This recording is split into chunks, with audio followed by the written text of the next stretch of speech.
Water. Earth. Fire. Air. The false avatar Yun and his destructive campaign of revenge is at an end, brought down by the true avatar Kyoshi. But the delay in locating and training her, as well as the disastrous actions of Earth Sage Jianzhu, have left the Earth Kingdom weak and vulnerable. Bandit groups known as Dao Fei vie for power and territory, and even the citizens behind the walls of Ba Sing Se are not safe. Remnants of the Fifth Nation, a southern water tribe pirate group, and the Yellownecks, a particularly brutal outlaw organisation, still linger in the shadows, waiting for the opportunity to strike. With the Earth Kingdom in disarray and Kyoshi needing competent allies to help restore balance, who will answer the call? G'day, I'm Brandon. I'm playing Keeko Moo, Waterbender from the Southern Water Tribe, and I'm just looking for a good time. Hello, my name's Andrew. I'm playing Jedd, the disgraced Airbender. Hello, my name is Archie. I play Ted, the Airbender. I'm traveling with my brother Jedd to assist Kyoshi in her fight. Hi, I'm Bree, and I'm playing Lilly from the Earth Kingdom, and she is a small child who gets in trouble. Hi, I'm Dragon. I'm playing the character Tilla, who is a Sandbender from the Earth Nation. And I'm Owen, the Dungeon Master of our Avatar Legends campaign, The Legacy of Kyoshi, which starts right now. Hello there, lovely listener.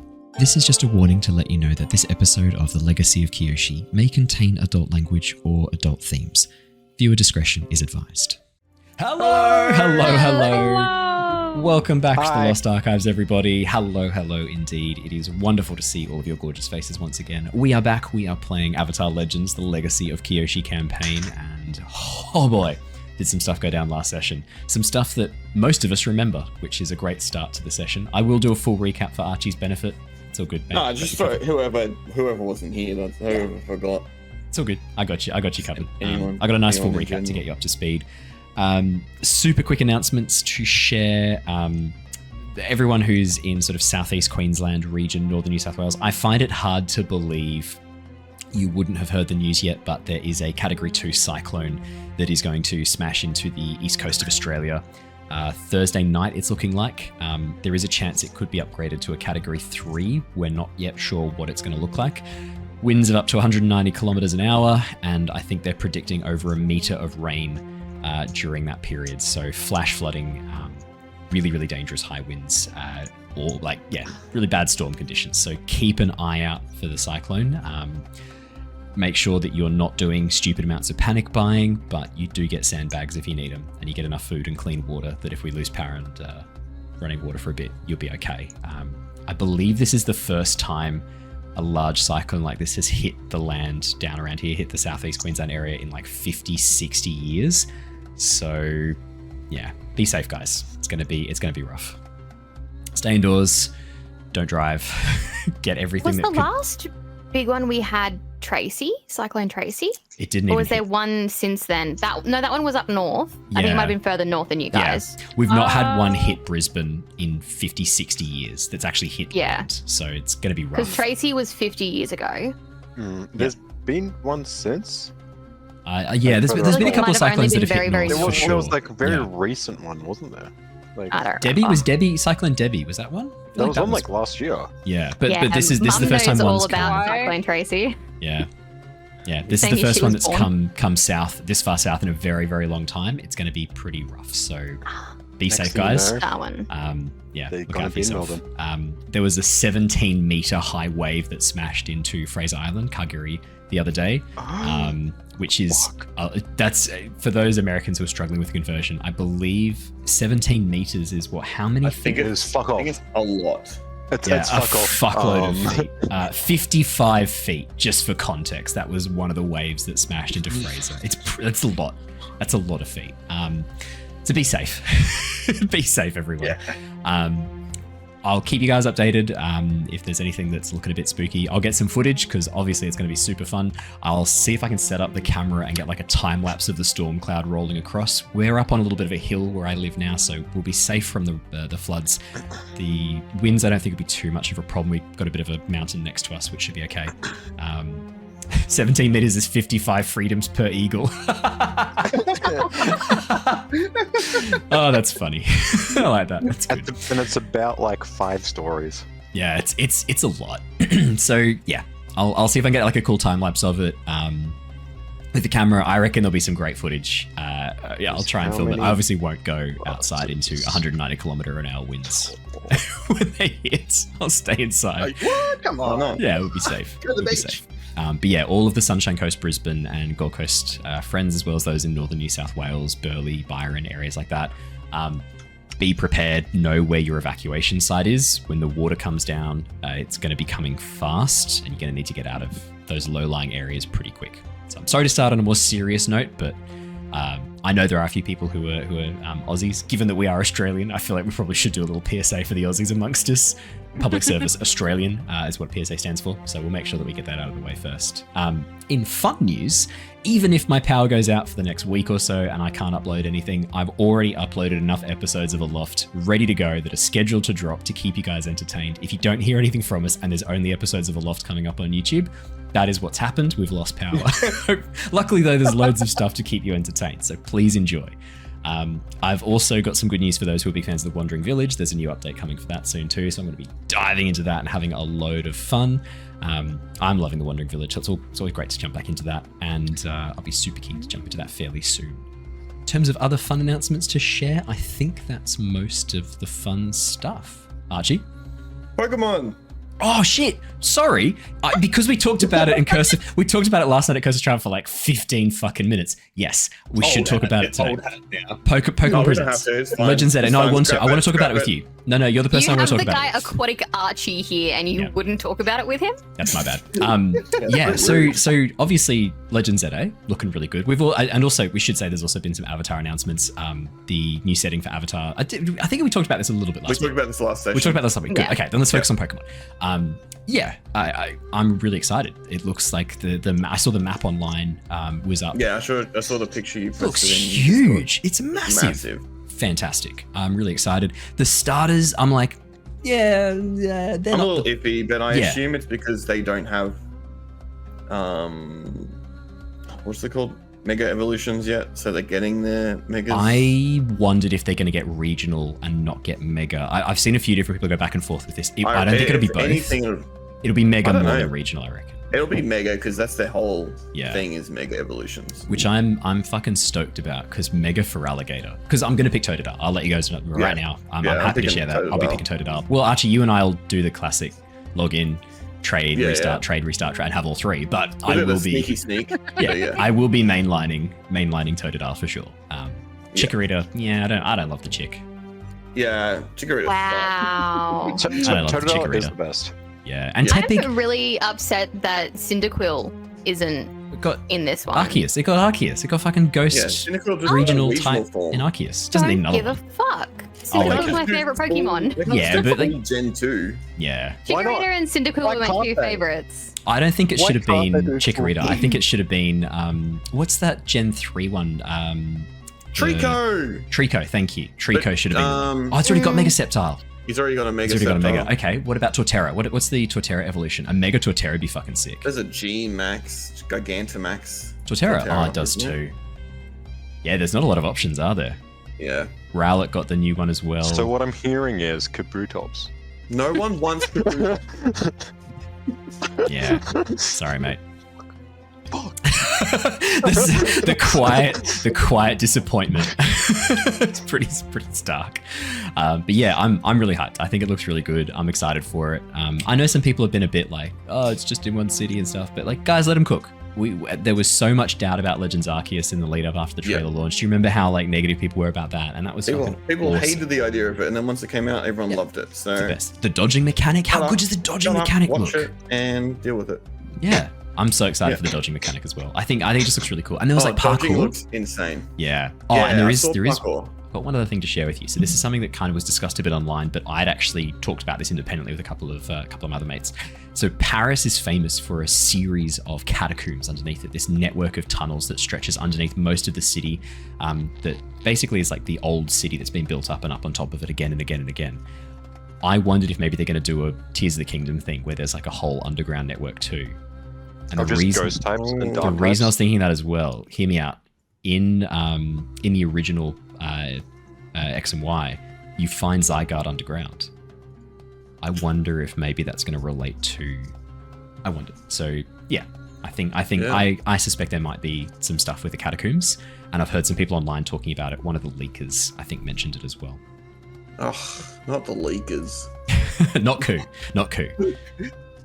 Whereas I like to spell his name with an extra NT Will at the they end. have cake in this I like to game? call him And Coon. will they let them eat cake?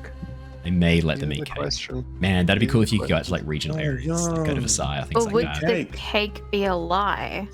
Could be No, up the there. cake is always a lie. Mhm. That's why people lost their heads. The cake is a Pokemon called Alcremie, isn't it? Which is one of the funniest names Pokemon Isn't- have ever come up with. Isn't that just fake? Yeah. It's the big ice well, cream cake, I think, isn't it? I don't. It's not a cake. I thought it was like a It's sundae. like whipped cream. Yeah. Yeah. Ah, to me it always looked like a stacked wedding cake. What? Oh, that's like the Gigantamax one. That's Yeah, a- yeah. possibly. I could be assuming. Well, I always try and look at the coolest version of it, and I mean that is its own. cool I'm version. going to tell you this right now. There is no cool version of Yeah, it. that's fair. Gigantamax Alcremie, I'm yeah. sorry, is the coolest looking one. But normal Alcremie is kind of Yeah. Trying to trick myself into knowing how to spell these words. Yeah. Creamy is the category cream. I-E. Creamy. Yeah. It's like How close was I? It's whipped just- cream. Guys, I've been watching Pokemon Horizon. Oh, Alright, I've Gigantamax just watched the Alcremie. episode with Alcremie. Okay, I know Alcremie is not a cake. Do you think Alcremie Category tastes is cream. Do you think Alcremie tastes good though? Yeah, well, it shoots out strawberry cream, and then the bakers, there's bakers, and they make it and they put it on their cake, and then they sell So you're it. saying it Alcremes itself to provide This flavor sounds for, like for what bakers. a kid would describe. Like they're Yeah. trying to talk about their superhero, and it's like a baker's, and like they shoots out cream, and it's This is my strawberry OG, cream, and it's like- my OC shoots out cream. He's got lactokinesis. It's a very special form of. How are you getting more and more Trumpified? Was that a Trump voice? I was doing the nerd voice. You started going more into like the Trump. I think that's just tone. my cold I can struggling see a it. bit. My throat's still not fully healed from the fucking RSV. So if I stuff up a voice tonight or just conk out and my voice fails, that's what's happened. I've got lots of soothing beer to help me through it, but What is? Ah, yes, there's nothing more soothing than beer. it's very true. A nice soothing beer. Just Nuts. also did some Heavy quick stout. calculations for those who are wondering. Yep. 17 meters is about 12.4 avatars tall, going off Aang. Thank you for the avatar for reference. Thank you. And for bringing us back around, I think we probably should do our introduction and jump into the session, given that we've now been talking about this for 10 full minutes. Amazing. Is that it? It's not that bad. We had Is a it? lot of news. We had last week as well, dude. We had last week as Yeah, well. true. Last week went for ages. It's true. And look It who has ended up been there. 3 years since we started this conversation. It has been 3 years since the false avatar Yun has been struck down, and the world now knows the name of the true avatar, Kyoshi. With the Earth Kingdom weak and vulnerable, Kyoshi and her partner Rangi have moved out to the Akoya Peninsula, sending out a message to each of the 4 nations. Come and help the avatar build a better future. Answering the call are brothers Ted and Jedd of the Air Nation, Keeko of the Southern Water Tribe, Lilly from Ba Sing Se, and Tilla from the Seawong Oasis. Having joined forces with some pirate hunters and Avatar Kyoshi, the group have launched an assault on the Yellowneck Bandits and Fifth Nation pirates meeting on Little Island. After enjoying a restful night's sleep, the team awoke to a brand new day, ready to face whatever the world could throw their way, or so they thought. Apprehensive of what consequences might await him at the Southern Air Temple, Jedd elected to assist Keeko and Tilla with the recovery of the sunken supplies, while the rest of the group accompanied Kyoshi to seek out knowledge of the past at the temple library. Arriving at the entrance to the temple grounds, Kyoshi was called away to speak to Mother Gita, giving the others a moment to explore. While Lilly and Yara snuck over to the kitchens and bluffed their way into enjoying a mango tart, Ted tried and failed to gain access to the archives of bending scrolls. Deciding he could try and use the avatar as a way to gain entry, Ted reunited with the others and Kyoshi before leading them back to the main tower. With the scrolls only a few meters away, the plan fell apart when Master Saiyan stepped out onto the landing and ushered the group into his office. Meanwhile, back on the beach, Keeko and Co attempted to dive down and search for missing shipments, forgetting to bring an air supply with them. Luckily, though, they were able to find a small pocket of air trapped inside the sunken Fire Nation ship to await rescue. Luckily, Kyu soon arrived with assistance, rescuing Ko and working with Keeko to begin salvaging the wreckage.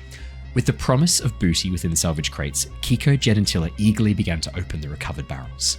With the crab squid ink safely recovered along with some other goodies, including gold and a gemstone, the team then set their mind onto the next task. Back at the air temple, Lilly was called into Sean's office alone to help explain the situation. At first, Lilly was a little off balance with the shrewd old man, but she quickly recovered and was able to spin a rather believable lie, woven around the truth, which did paint Ted and Jedd in a far better light. With Sean now having a little chat with Ted, Lilly quickly shared some of what she and Sean had spoken about with Kyoshi, hoping that the Avatar would back up her lies, or at least just stay quiet about the truth.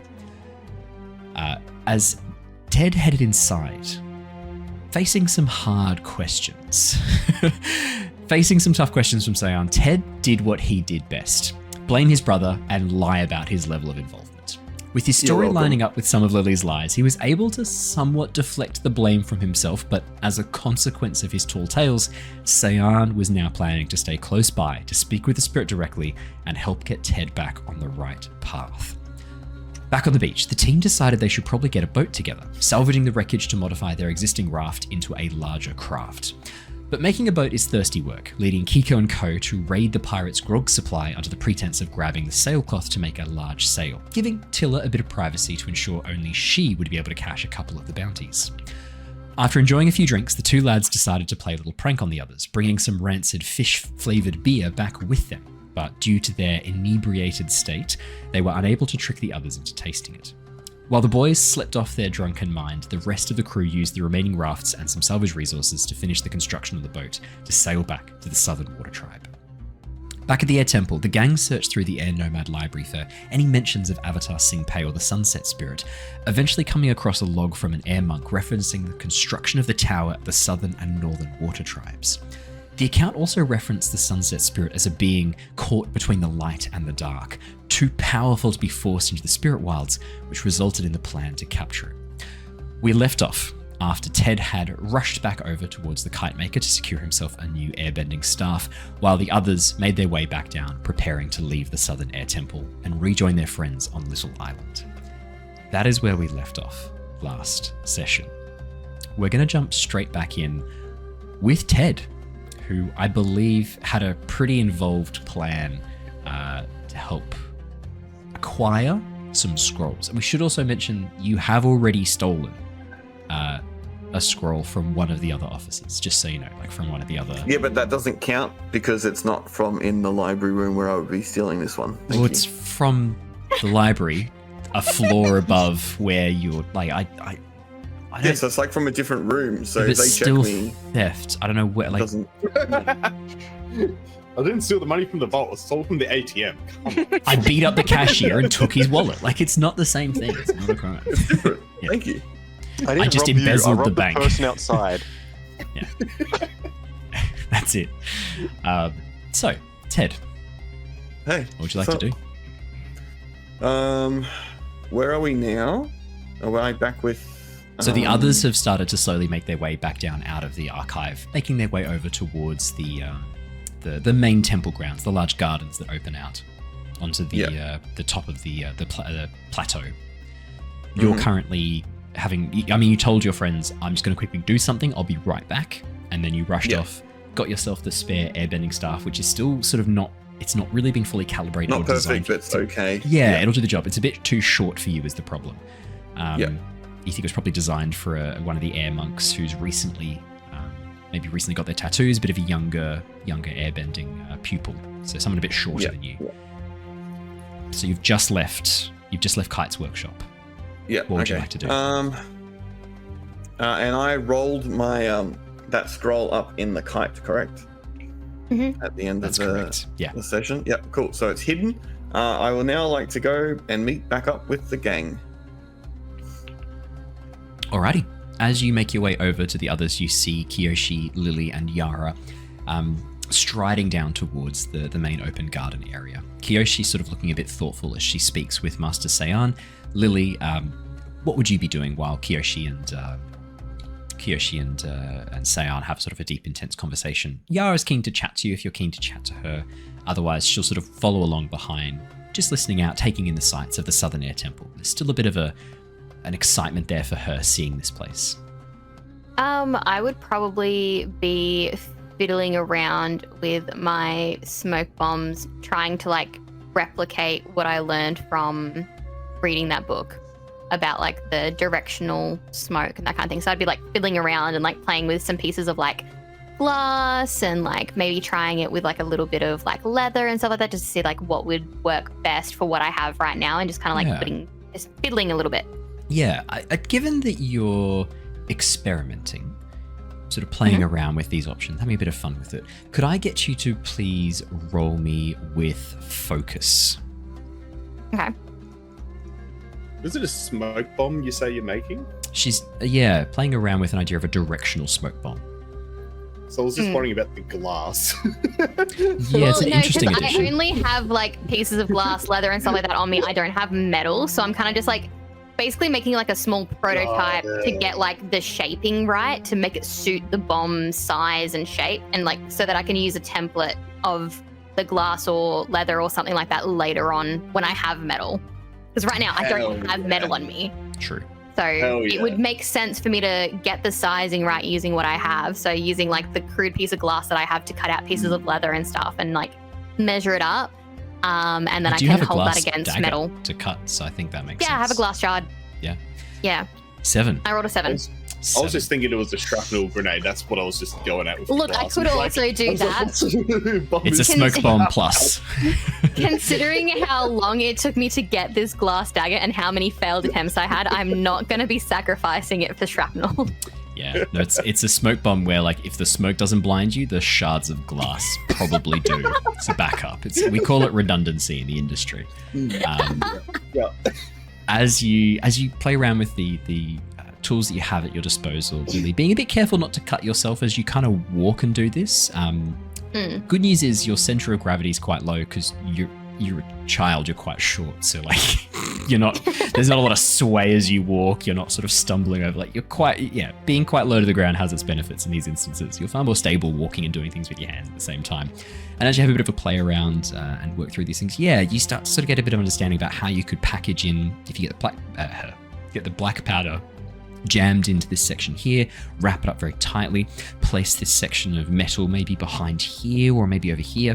You can direct that smoke away from you, almost, not too dissimilar from like those directional landmines that are used in our world, where they you basically, if you're standing right behind it, you're completely safe. Anyone in front, not so much. You're kind of playing around with an early version of a smoke bomb variation on that.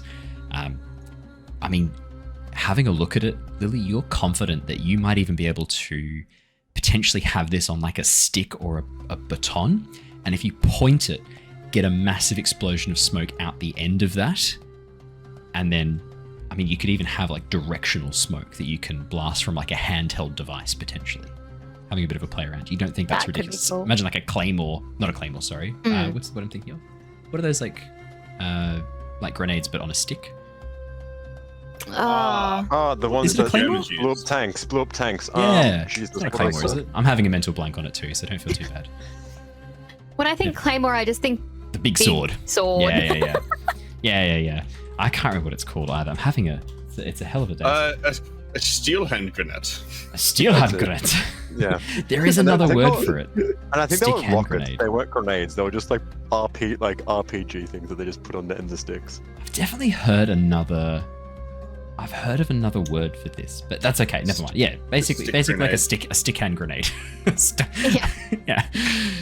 Bit of smoke bomb version. Yeah. Have a bit of a play around. Lily, you think if you can sit down with the materials and tools that you need, you reckon you can make a couple of these ready to go? Yeah, cool. Because I have the fighting technique for smoke bomb where I throw a smoke bomb to cover my escape. It'd be cool if I could have more versatility of that rather than just using it as an escape, using it to just maneuver instead by being able to determine which direction the smoke's going and that kind of thing. Yeah, so or even being able to use what the current one is and being able to invoke a condition, like a blinded condition on the enemy. Well, the smoke bomb fighting technique impairs every other combatant in the area. It'd be nice if I could do that, but not aimed at my friends. Yeah. is more the direction I want to Well, go with with the it. directionality, like, you think you're a step closer to that for sure. Yeah, for sure. And then eventually I would like to do basically what you're talking about with like the directional landmines of planning a trap and being able to do that. Yeah. I know where you're headed with this. It's all perfect. Can't wait to go back and get my damn magnesium. I'm excited for that part.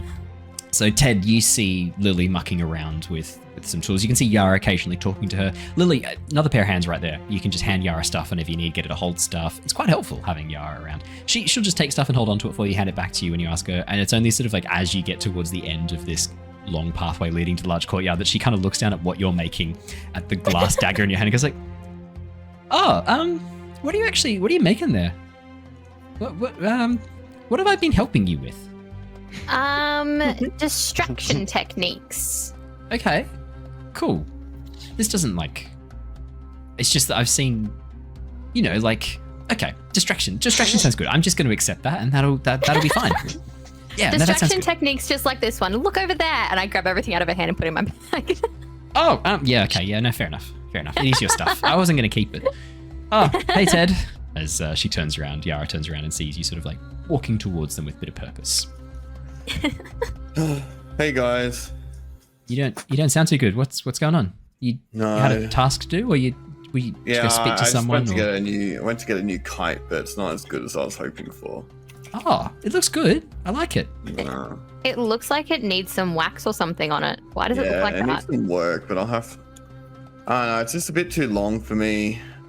I don't know. There's like a bit of like paper sticking out the side. Yeah, it looks like it's kind of made of paper in one section. Is that normal? Is that how it's supposed to be? I'll have to look at it. I'll look at it later. It's okay. Okay, fair enough. Lily's good at. It looks like it's not very waterproof. Yeah. No, it hasn't been waterproofed yet. I have to do that. That's why it looks like paper. Yeah. I mean, look, I'm just saying, if you need to get stuff done, I've just seen Lilly do stuff while we're walking, like assemble stuff with her hands. She seems pretty handy with that stuff. So if you I'm sure you know this. I don't know why I'm telling you this. You're friends with her. Sorry. Yeah. You know what you're doing. Maybe after I think we're gonna go meet up. I'm gonna go meet up with Cezanne in the library. Immediately, Lily's just thinking about basically creating that grenade on a stick, but putting it on the end of his kite so that he does the jets with the you're creating a drone. You're creating an airstrike drone. So basically, you want him to how there's conspiracy nuts out there who believe that airplanes leave chemtrails behind. You want to do that with him. You want to turn him into the Airbender equivalent. You want to turn me into a chemtrail. Yeah. Yes. Yeah. Okay. I can see. It'll be so much fun because then you can skyride. If you packed a pouch full of sulfur and then lit it while he was flying low over people, the fallout from that, because sulfur's quite dense when it coalesces in the air, sting the eyes, clog the nose, get people choking and coughing. That'd be a pretty good distraction.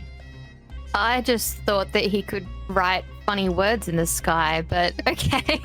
This is Lily's subconscious speaking. Sure, there's the childlike part of you that's like, oh, he can write words, and the other part that's like, this is how we blind our enemies. You could also make him drop magnesium behind him. Yeah.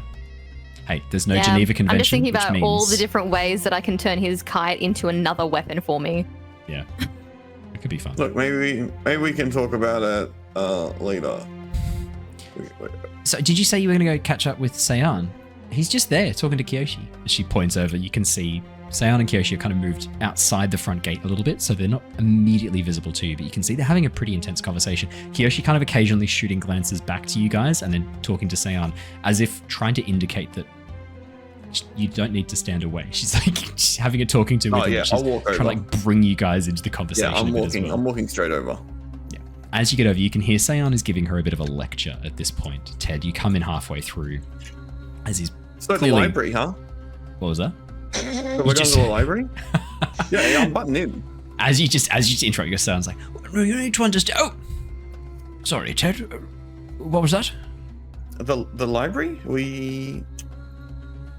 Can I go there and then I'll meet you there? Well, remember we said that we were going to go to the locked areas to look at scrolls together. I've sent some assistants to do that. They'll catch up with us. You impressed upon me the need to get back to the rest of your group. So I figured I best come and check in on Jedd as well. Okay, I was just I mean, the last time we discussed was we were going to go there after this. And... Oh, you took off rather rapidly. And, said you I had said I'll business be to right attend back. to. Pretty sure I said be right back. But you weren't. But I was pretty close. I see you've managed to secure yourself another kite. Yeah, I just need some waterproofing. Trust you to maintain your equipment, Ted. Yeah, you know me. Well, you lot impressed upon me the need for speed and for haste. I figured you want to get back to your friends rather urgently. Well, you wanted to get down there to for the sunset spirit. It's still like we still got a couple hours till then. Oh, I'm in no rush. I'm more than happy to fly back from wherever you're headed next. My assistants know that they'll be catching up with us shortly. If your plan is to make tracks, I'll accompany you for a bit longer yet. It's been a while since I ventured far out of the Southern Air Temple. It'll be good for me. Bit of a constitutional, as it were. Yeah, okay. Cool. This moment of sort of stunned, awkward silence, Kyoshi steps in to try and fill it. Yeah, so I'm going to start earthbending us down if you guys are ready, unless there's anything else you needed to do before we leave. Yeah, I just I just gotta go and do you think they're gonna need help? Who? The guys in the library? Do you want me to help them and then I'll come straight back down?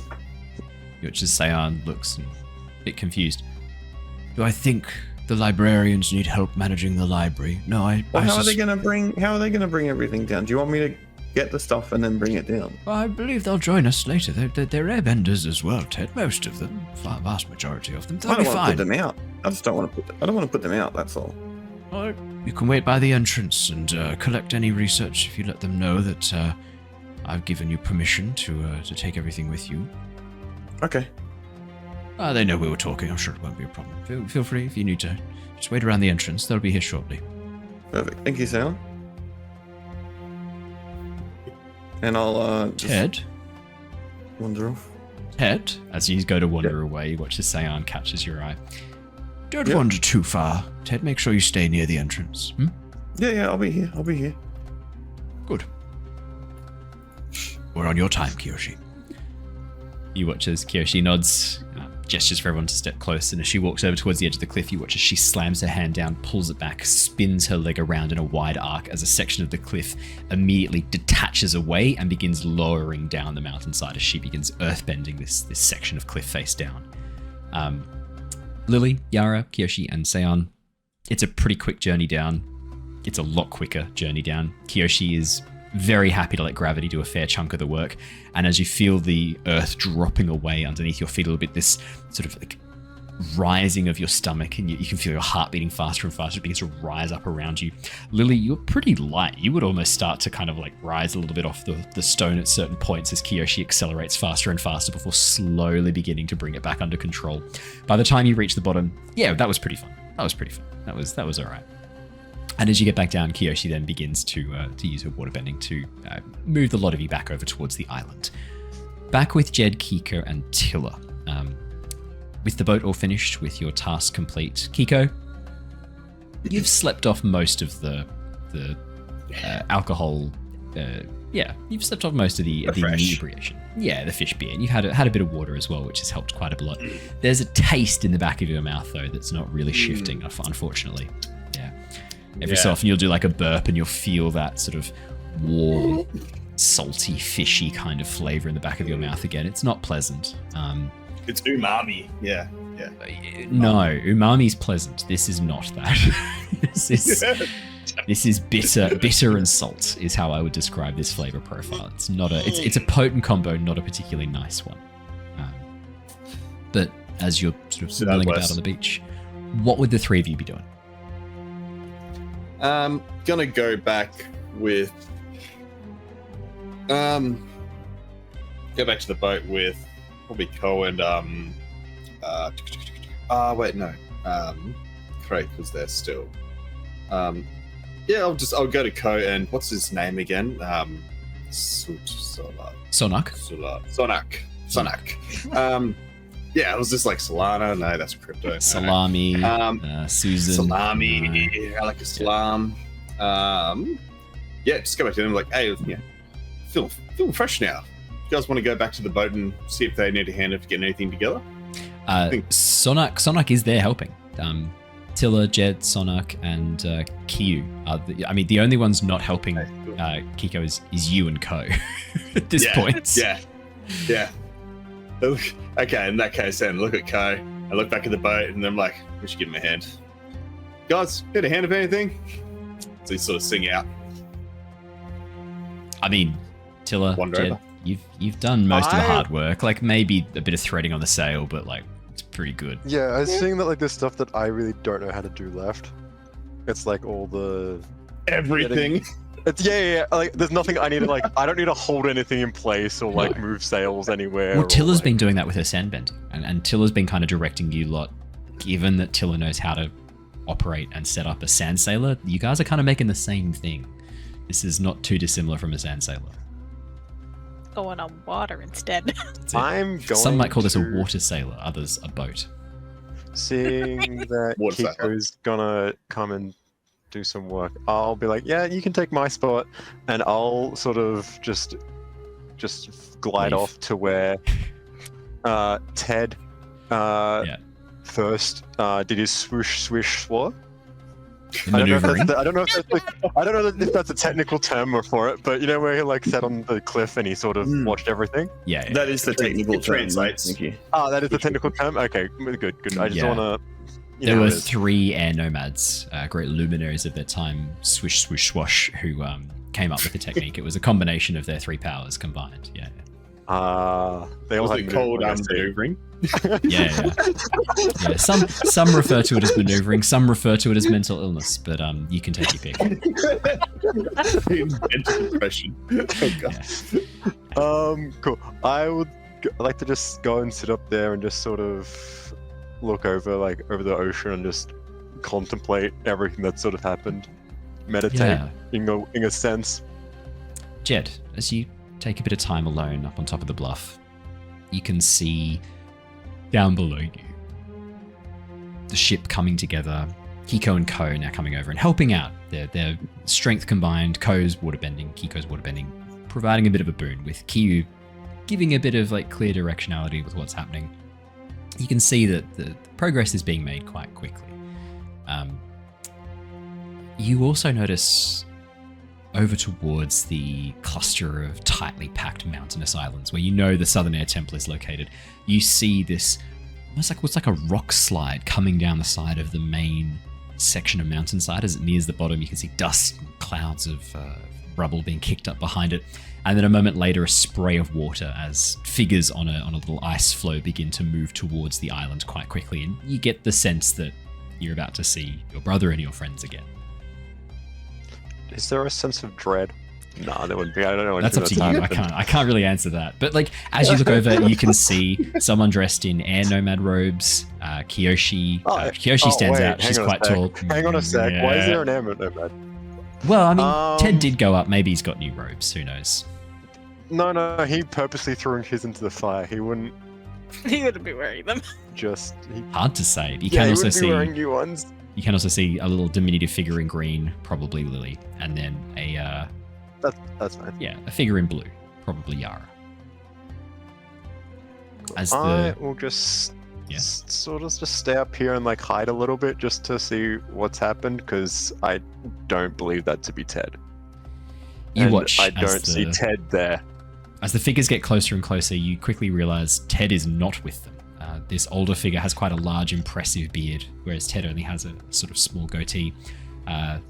White beard stands out quite harshly against the orange robes. And as the figures approach and dismount onto the soft sand of the island, you recognize the figure from up on the bluff. You can see that it is Master Sayan, Ted's airbending teacher.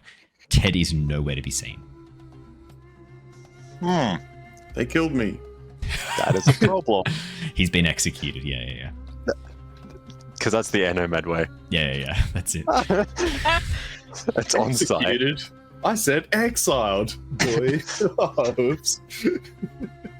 I would like to hide just for a little bit, just to figure out what's happening.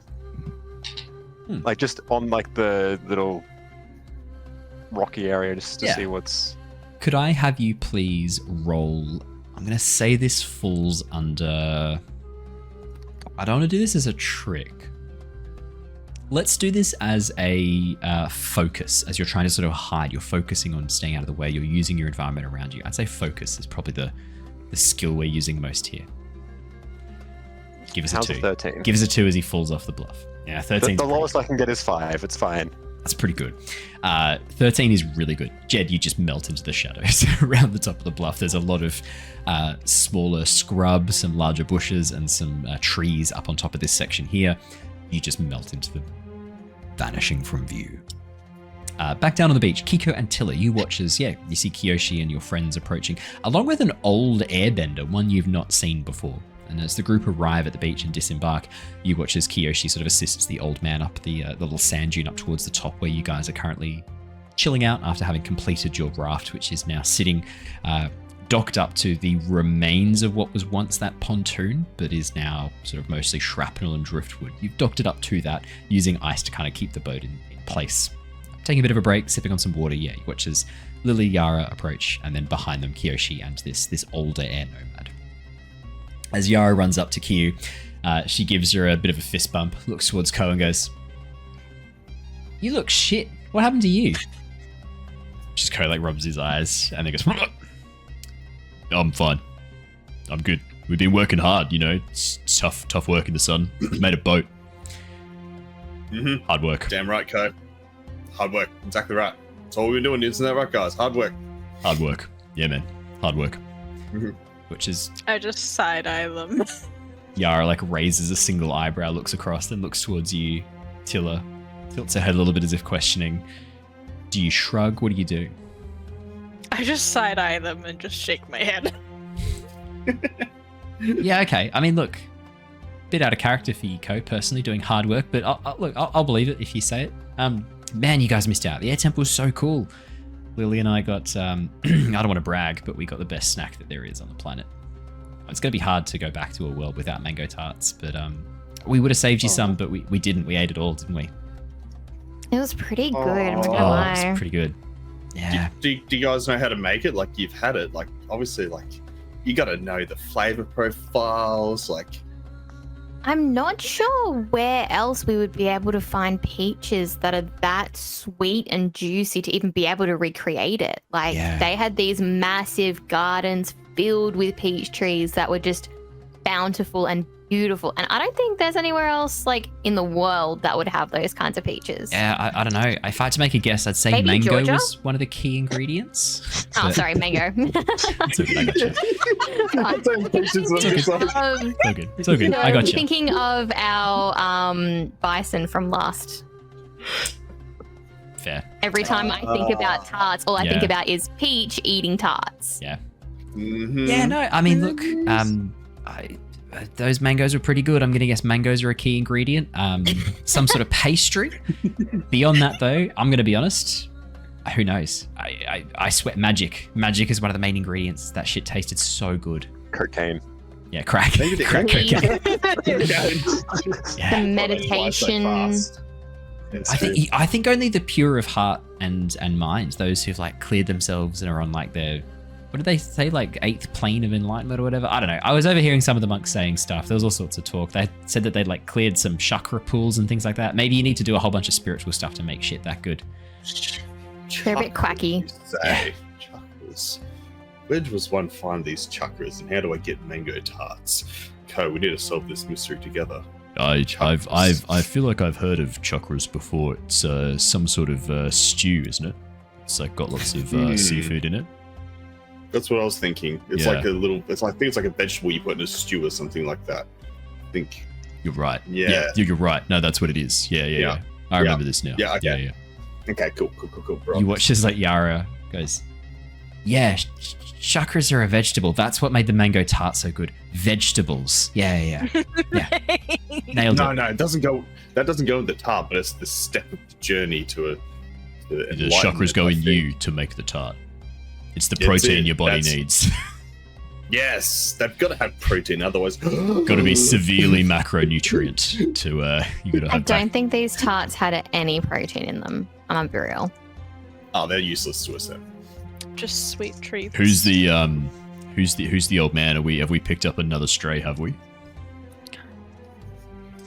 Yeah, he's actually here to hang out with Jedd. Where is Jedd? Oh, he flew away, had a little mosey about, I think, for a bit. I don't know. I haven't seen him in a while. He we came over to help out, and he handed me a section of rope and what looks like a crossbeam for part of the sail, and I took that, and then I haven't seen him since then. Because we've been doing lots of work. Do you think he's trying to avoid us? Do you think he hates me? Have you done anything to him lately? I don't think so, but I do tend to just put bombs in places that they shouldn't go. That's. I don't know if I'd say you're the reason. Is it the master's right there? No, I don't think we'd pass on this part, guys. Sam would have also seen me playing with the smoke bomb, so he knows I do smoke bombs. Oh, don't worry, he saw that. Don't you worry, I've got that. Where are bombs that we should account for, Lily? Where are their bombs? Tell me right now.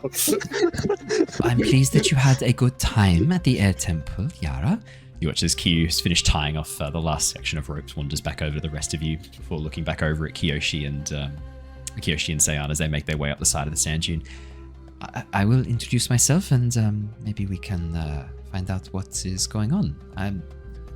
Did you say you haven't seen Jedd in a little bit? We might need to go find him, make sure he knows that one of his airbending comrades, one of his people here, I'm assuming here to see him, maybe Tilla? I imagine you can move quite quickly. No? You don't think we should go find him? Oh, I don't think he's in any sort of danger. I think he'll be fine. No, God, smack that. I mean, I would. He's going to spread his wings for a bit. Man-Bat, you need a sidekick. I can be Robin Pig. I'm ready. I could be Robin Boy.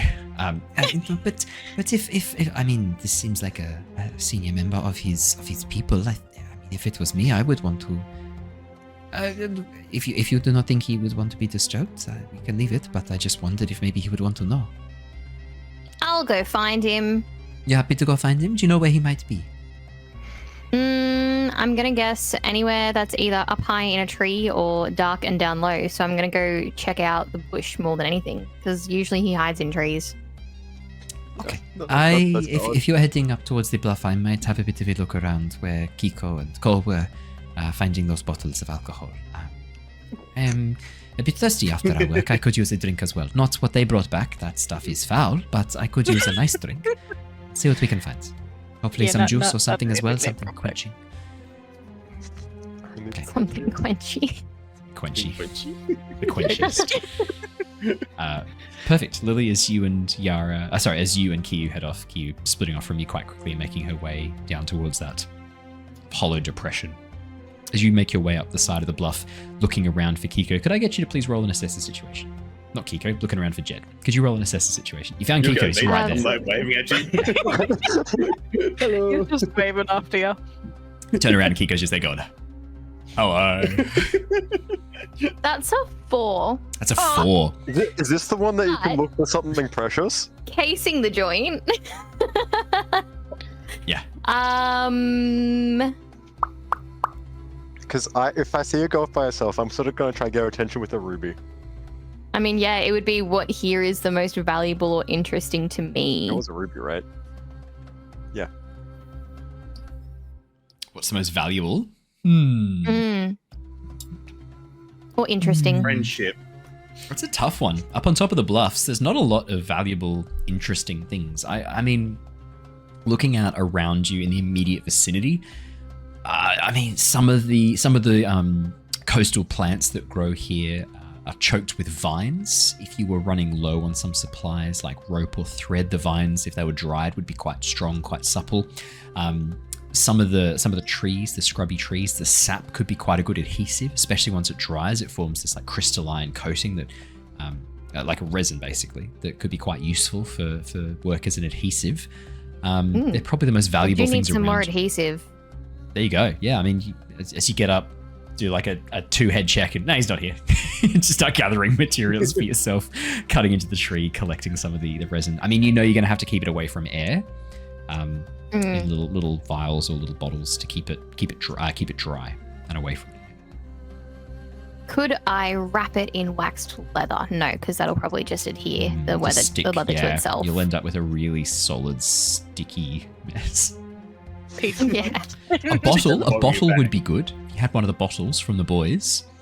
Yeah, okay, because I don't have any bottles or anything on me, but I'm sure, like as the boys finish their fishy beer, you would have been able to take one of those bottles, thoroughly rinse it in the ocean, and then have a bottle for use. It's a corked bottle too, so you can easily use that. Amazing. So, yeah, perfect. Or As you you have begin, stinky resin. It's an option. resin. You don't have to rinse it out. as you begin collecting all of the resin from the nearby scrubby trees, Jedd, you see her straight away. Watch as Lilly comes up. Cool. Ostensibly, she's looking for you. She gives it the barest effort possible. Looks left, looks right, shrugs, and then immediately starts cutting away at the branches of a nearby tree, collecting the sap. Yo, Lilly. From behind you, watches Jedd Jedd's there in a bush. You watch as he pulls apart the leaves. Goes like, it's just me reaching up from behind a tree because I don't want to be seen by like the other master. I just like, yo, hey, Lilly, over here. Oh, hey. I actually came looking for you, but I mean, resin. I saw. You gave it a really hard look. Look, I figured you'd be in the tree somewhere and you would come out when you were ready, but I also know that you don't love that guy, so. Yeah, what happened? Where's bro? Would you believe he's in the library? In trouble? Not yet. Are we in trouble? How would you define in trouble? Like, are we in danger? No. Am I being talking to? Maybe, but I did tell him that you were a hero. Oh God. I told him about how you and Ted have been taking great care of me because I'm a poor defenseless child and I definitely didn't blow up any ships or anything like that. I was nowhere near the ship. I was nowhere near the beach. And how you and Ted helped save Kyoshi and everyone from the people. Okay. I might be fine.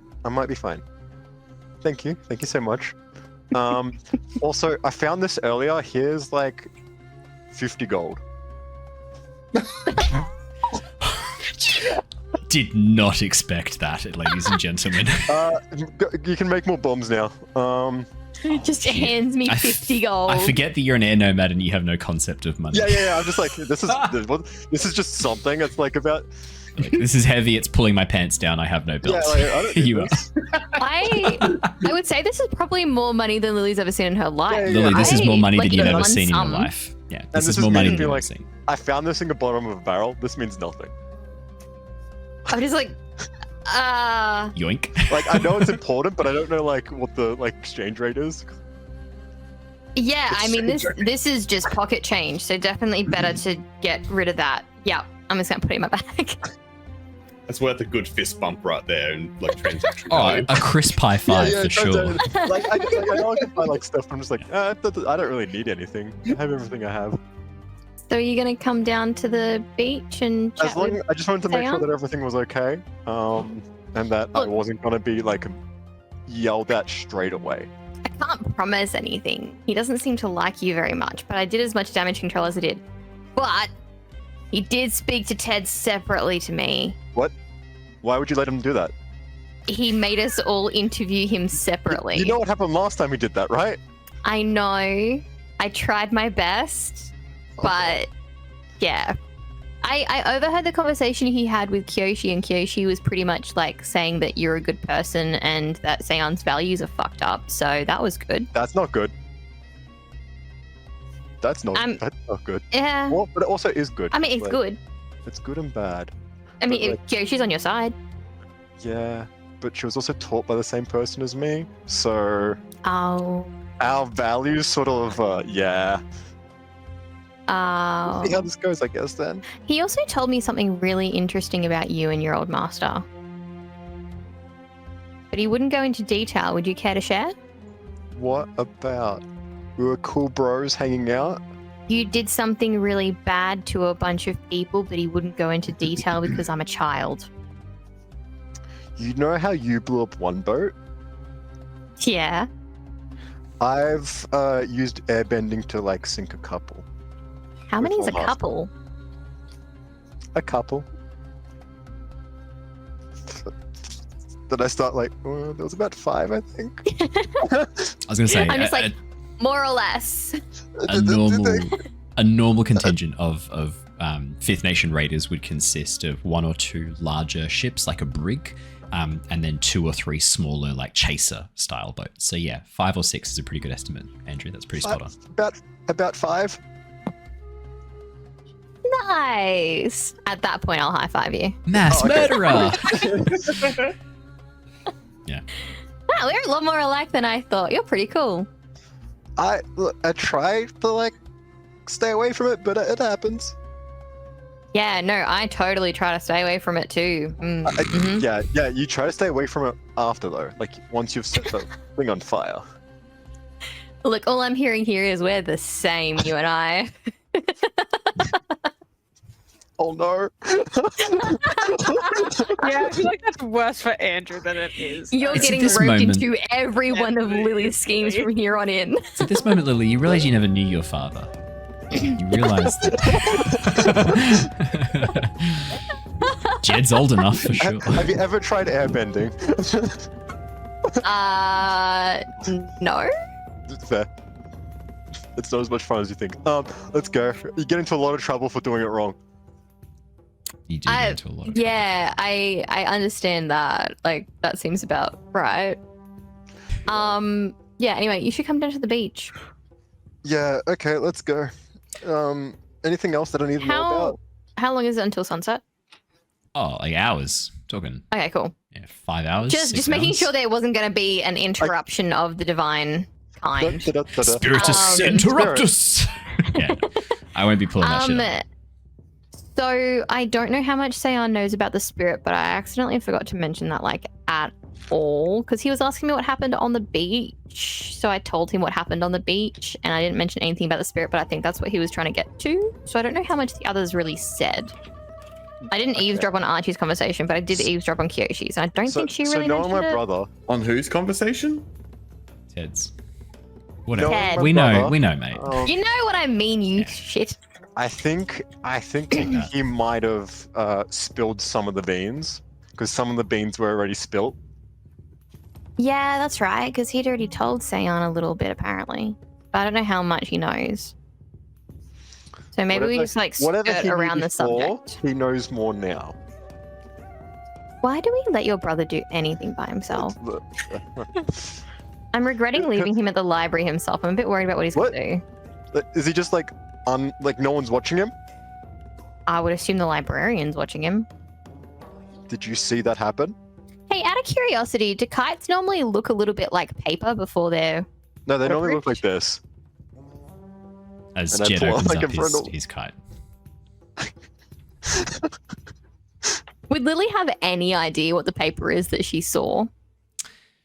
Do you want to roll me a push your luck to see if you've been Sure. able to kind of put together a few How pieces about of you keep your fucking mouth?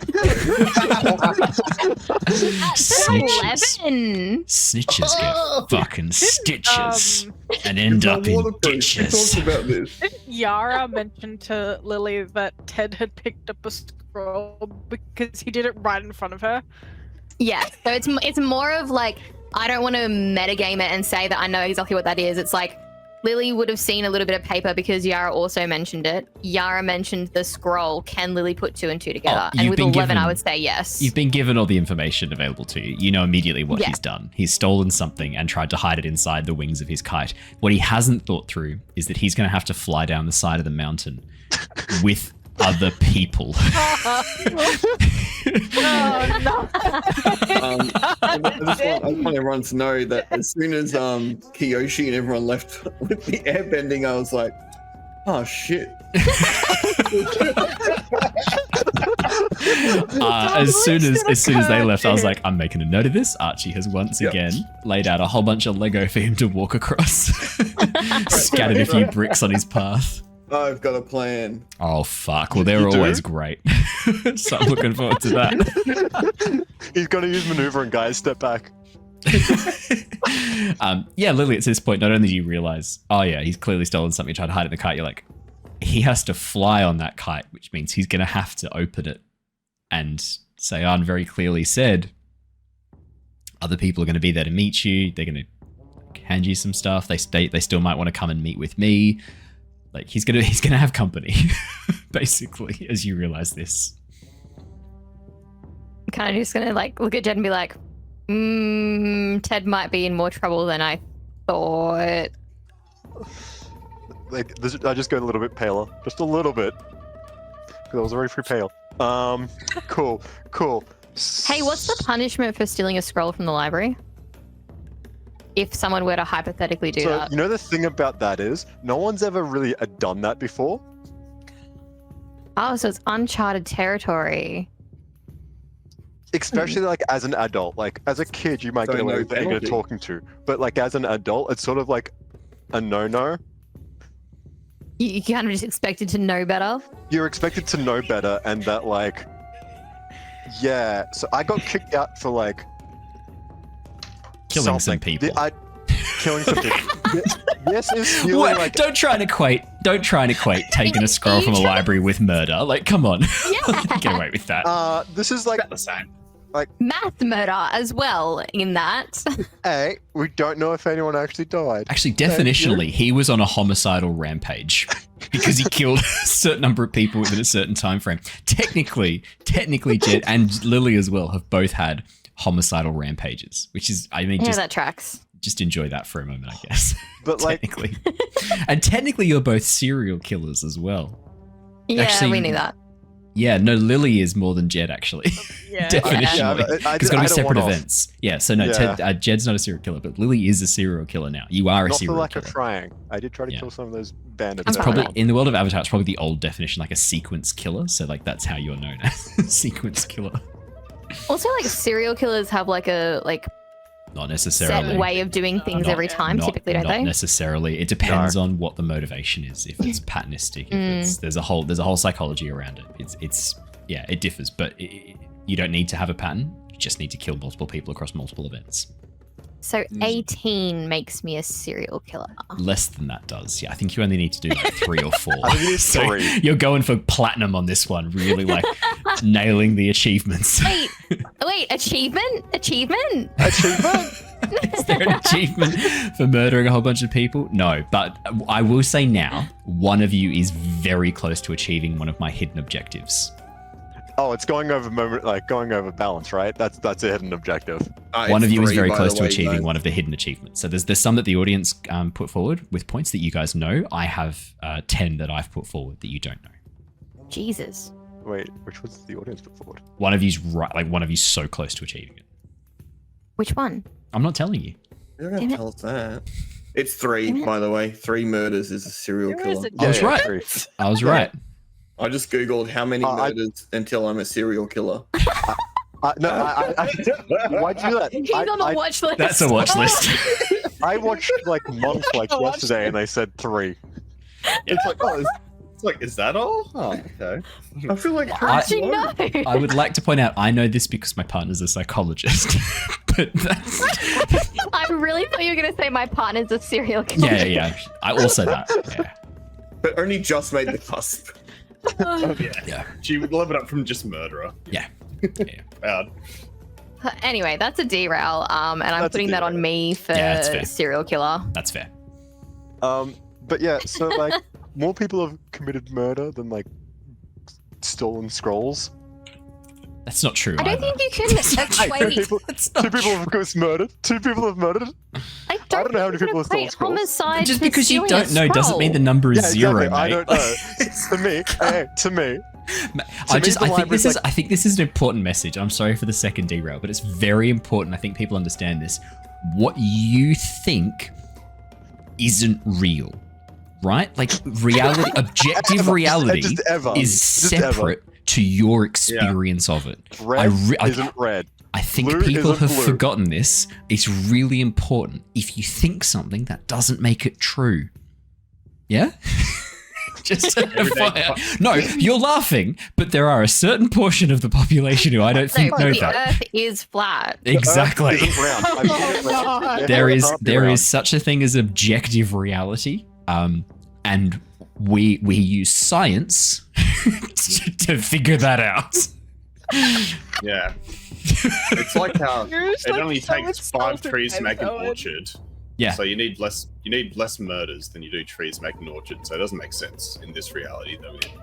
That's it. Wait, what? I feel like I need to point that out because like there's It's only 5? trees for an orchard. Only 5 trees make an orchard. that's a lot less than I would This have reality thought. doesn't make sense. No, I thought it'd be like.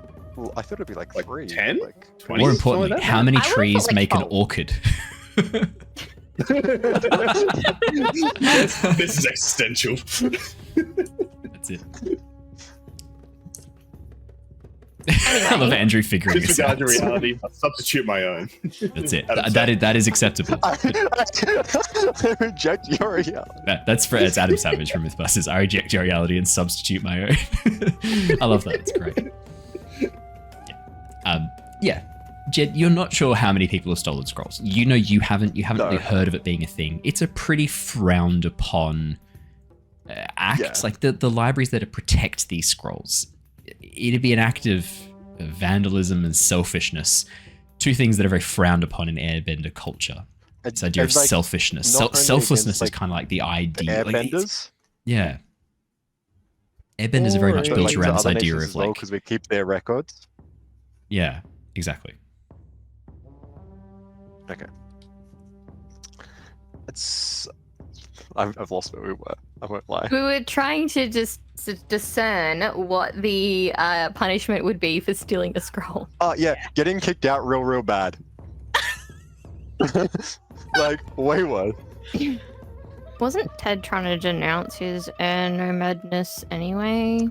Yeah, look, they might even like, I don't know, make him go somewhere and repent. We don't know. Yeah, I guess you air nomads are pretty like peaceful or something. Yeah. Not really gonna Look, kill him. Hey, look, I'm here.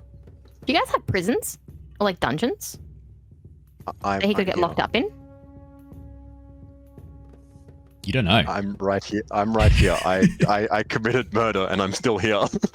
I know, but like, Yeah, you got up with a light warning. Yeah.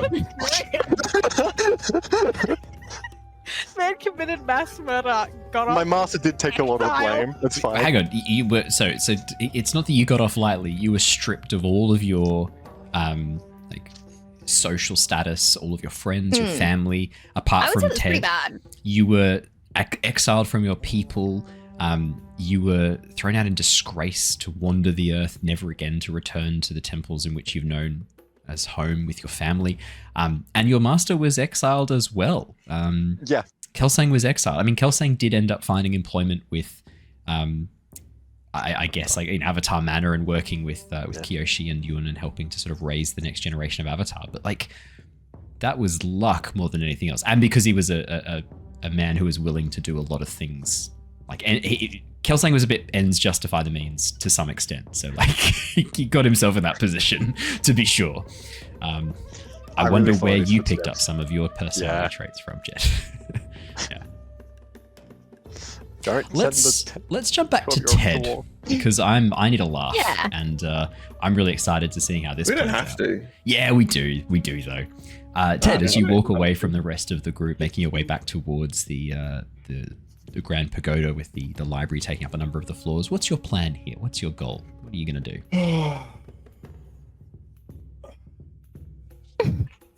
For podcast listeners, he's cracking his knuckles and sighing very audibly. It looks like a man who is walking towards a firing squad, is how I would. Yeah. He looks like a man walking towards the gibbet. Like, he knows what's coming. Yeah. I've accepted my fate. Yeah. I want to remove. Cry. Well, I get that too, but I also want to remove the scroll Yep. out of the kite. Yep. And I wish to put it. Wish? I wish to. Where do you wish to put it? If you don't specify a location, the spirit will pick one arbitrarily, and I don't think you're going to like the location it picks. Am I in the library right now? Or am I still just outside? No, you're in the main central courtyard. All around you, you can see air monks moving from a number of smaller buildings coming to and from the large gardens that are positioned off towards the side. Given that it is sort of late spring, it's still quite warm. Yeah. No snow I on the mountaintops. I want to put it on my person. Okay. Where? But somewhere like somewhere where I could. I was hoping that I could put it in my sleeves, but I don't know if I have long sleeves anymore. You would still have the undergarment that you wear, that grey tunic like top. I want to put it basically. What I want to do. Here's what I want to do. I want to put it in here. Up your sleeve, so around your forearm for podcast. When they come out, and then they're like, "Oh, here's the things." I can like. You can try and like flick it like a hidden blade from Assassin's Creed to slip the note in amongst the stack, is what I'm hearing. Yeah. I mean, sorry, that's the plan you've had 40 minutes to come up with? No. There's a bigger plan. Oh, there's more. Oh, good. There's more, but it comes later. Oh, okay, cool. Actually, you know what? Scratch that. Oh, no. But you had 40 minutes to work on this plan. Are you going to come up with one on the fly? This part. Oh, no. I want to run back in to the library. Okay. So you start walking back as soon as they disappear from you. You just start sprinting towards the front doors, like taking the stairs two at a time. It's like Naruto running, arms back behind you, holding the staff as you run up the front steps. I want to just put it back in the library, but like just like in the main. You're gonna put the scroll just back somewhere. Just put it down anywhere in there, and then go back. What's he doing? Okay. As you walk inside the main. What's happening? What is going on? As you walk inside the main foyer, you can see a number of the air monks moving around. Some carrying armfuls of scrolls, others looking like they're in the process of. I was like, I'll do this description. You can make a decision afterwards what you want to do. Some looking like they're taking requests from nearby air monks, making their way upstairs towards the more sealed sections, looking for items that have been requested. You can see the front desk over towards the side over here. A couple of monks behind it, taking requests, writing down notes, scribing descriptions, describing requests from other monks. You can see a very, very small line is starting to peter out. And as you sort of enter back in, looking around, you can see one of the desks is currently manned, but is not busy with any of the monks. You can see a younger Air Temple acolyte writing hurriedly on a very long scroll, a pile of similar, tightly bound papers and papyrus piled high in front of him. Okay, the person who's carrying scrolls. Yep. Can I want to walk in and then just look backwards and then accidentally walk into them. So that I trip them over, and then I can chuck the scroll in the pile. Why did you steal this? What? I have a plan now. Okay, I need to do this for my plan to work. Okay. Okay. Just I regret taking it straight away. I just want everyone to know. As soon as I took it, I was like, "This is the worst idea ever." But you didn't put it back. You were there. Fair enough for that. Okay. Here's what happens. Just because we are playing a TTRPG and I should have you roll some dice at some point, could I get you to please roll? I'm gonna say trick. Can you roll to trick an NPC? Hang on, let me look at something quickly. Do I have anything to help me with that? You can maneuver. Creativity is yours. Can you do maneuvering? Can I use my sensing? That's my other mastery skill. Sensing? What are you sensing? Yep. I don't know. Oh, okay, so no. I hate this. How game. fucked he is. I hate this. Oh god. What did you roll? I'm just waiting. A 2. Here we go. As you go to walk backwards, Yeah, as you go to walk backwards, Ted, unfortunately, so here's the situation. You try to sort of like look up, lean back, and accidentally stumble into the Airbender monk who's carrying the scrolls. Unfortunately, he's walking forwards, so he sees you sort of go to fall backwards and just steps sideways. Unfortunately, the person who was walking behind him wasn't able to get out of the way in time. And as you fall backwards, you crash into a monk carrying what looks to be quite a large pile of boards, these large wooden boards that have been inscribed with notations, with text painted on, some of which look to be very delicate. And as you crash into this figure and stumble backwards, you watch as these wooden tablets tumble to the ground, clattering loudly, drawing the attention of the entire library towards you, this very silent, empty space. Suddenly, everyone's eyes upon you, and you hear that awful, terrible crack of wood as you land on one of the stone tablets, these ancient, very, very like well preserved artifacts of the Southern Air Temple. As you sit on one of them, as you fall back and crash into it, there is silence as everyone turns and looks down at you lying on the ground. And somehow there's a scroll there now. I guess you still had it up your sleeve. I guess with the two, does it still drop out amongst the rest of the things? Or as you fall back, there's a moment's pause and then you let go. It just slowly slides out of your sleeve and drops onto the ground. I would assume it also just went out. Yeah. As you fall, it just flies up into the air. Yeah, it slowly drifts down and lands on your face. Yeah. As the scroll like flies up, opens, and then drifts down and lands on your face, covering your face from view. Can I study it that fast? Can you study it that fast? Yeah, you fucked up. Yeah, you study it. All signs point to this is a fuck up. Yeah. Yeah. Sorry, mate. There's a moment's pause, and you feel. Do I just play dead?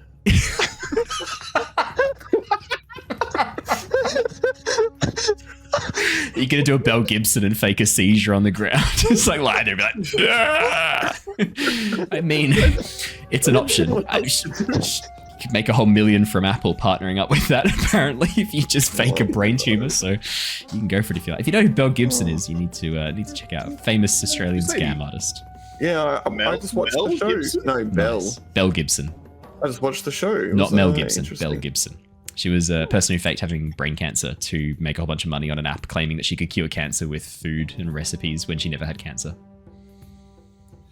Lovely person. Partnered with Apple for a bit with an app. Like, no one checked anything, apparently.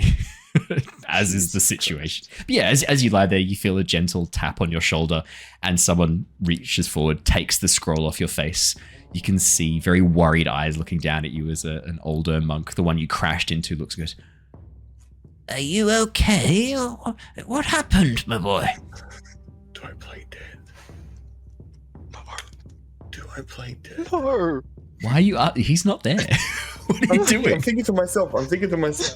What would Jedd do? Okay, I'm not and gonna in play this dead, moment, but you I'm see gonna, Jedd killing a whole bunch of people on the deck of a ship. And you go, nah, that's probably not appropriate.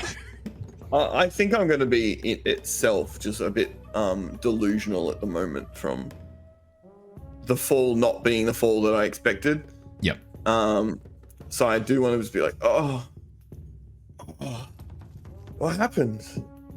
You And like hold my head. tumbled backwards into me. I dropped a number of very important items. Are you okay? Yeah, I'm Seem okay. Seem a bit dazed and confused. Do we need to take you to the infirmary? No, I'm okay. Are you okay? Oh, I'm all right. Not so sure about these tablets, though. Some of these were priceless. As he looks around at just the chaos on the floor around him, the damage. Good thing we don't care about money in the Air Temple. Spiritually priceless. Oh dear. Some of these were yet to be transcribed onto paper. That's why I was bringing them in. I mean, should be a bit more careful. Well, I didn't think some little cunt was going to... No, he doesn't say that. I didn't think that you were just going to teeter back and collapse. Come, let me take you to the infirmary if you're in such a state. I've got to meet up with Seon. I have to head off. I'll get him to check me when I get down there. Get down where? Where? You're in no fit state to fly. You fainted. You can't fly like this. No. What if you were to collapse in the air? You'd plummet to your death. No, it's okay. You watch as the old man gives you a very, very quizzical look. His long eyebrows sort of drooping down the side come together, merging into a single unibrow as he looks down at you, brow furrowed. You're delusional, me boy. Come, let me take you into the infirmary. Make sure you're okay before you make any moves, hey? Help me pick these up, and I'll help pick you up, hey? Well, if I'm picking these up for you, I'll already be picked up. Which is the old man gives you a very puzzled look. On second thoughts, maybe I've got this. He starts to gather up the tablets and back away a little bit. Ted, you look around. Everyone's eyes are still on you. A few people are leaning in, whispering to each other. And you hear your name being whispered. And that is when I leave. Perfect. As you I'll go back to where Seon told me to meet the Airbenders. Yeah, as you make your way back there, you can see a group of 2 Airbenders already waiting by the gates, looking around impatiently. And as you approach them, you recognize one of the air nomads there. This was the woman who you spoke with earlier, the Airbender who you had come and assist you, her and her brother. Fuck's sake. No, you guys have already had a chat. You've already had a chat, remember? You guys are all good now. Yeah, but... Lishi, you've had a chat. Yeah. What? She better not be bringing it up then. All right, she better keep her mouth closed. As you get over to the 2 Airbenders, you can see Lishi. You don't recognize the other one. A rather stern-faced looking man, probably in his mid-40s. Hard to tell with the shaved head. He has very similar sort of stubble like your brother Jedd, sort of coating his face.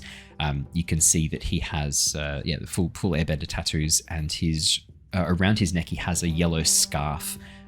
These no, let me finish. It's like yellow and orange tiered scarf with what looks like orange and tangerine designs embroidered into the side of it, tracing around his arm. Okay.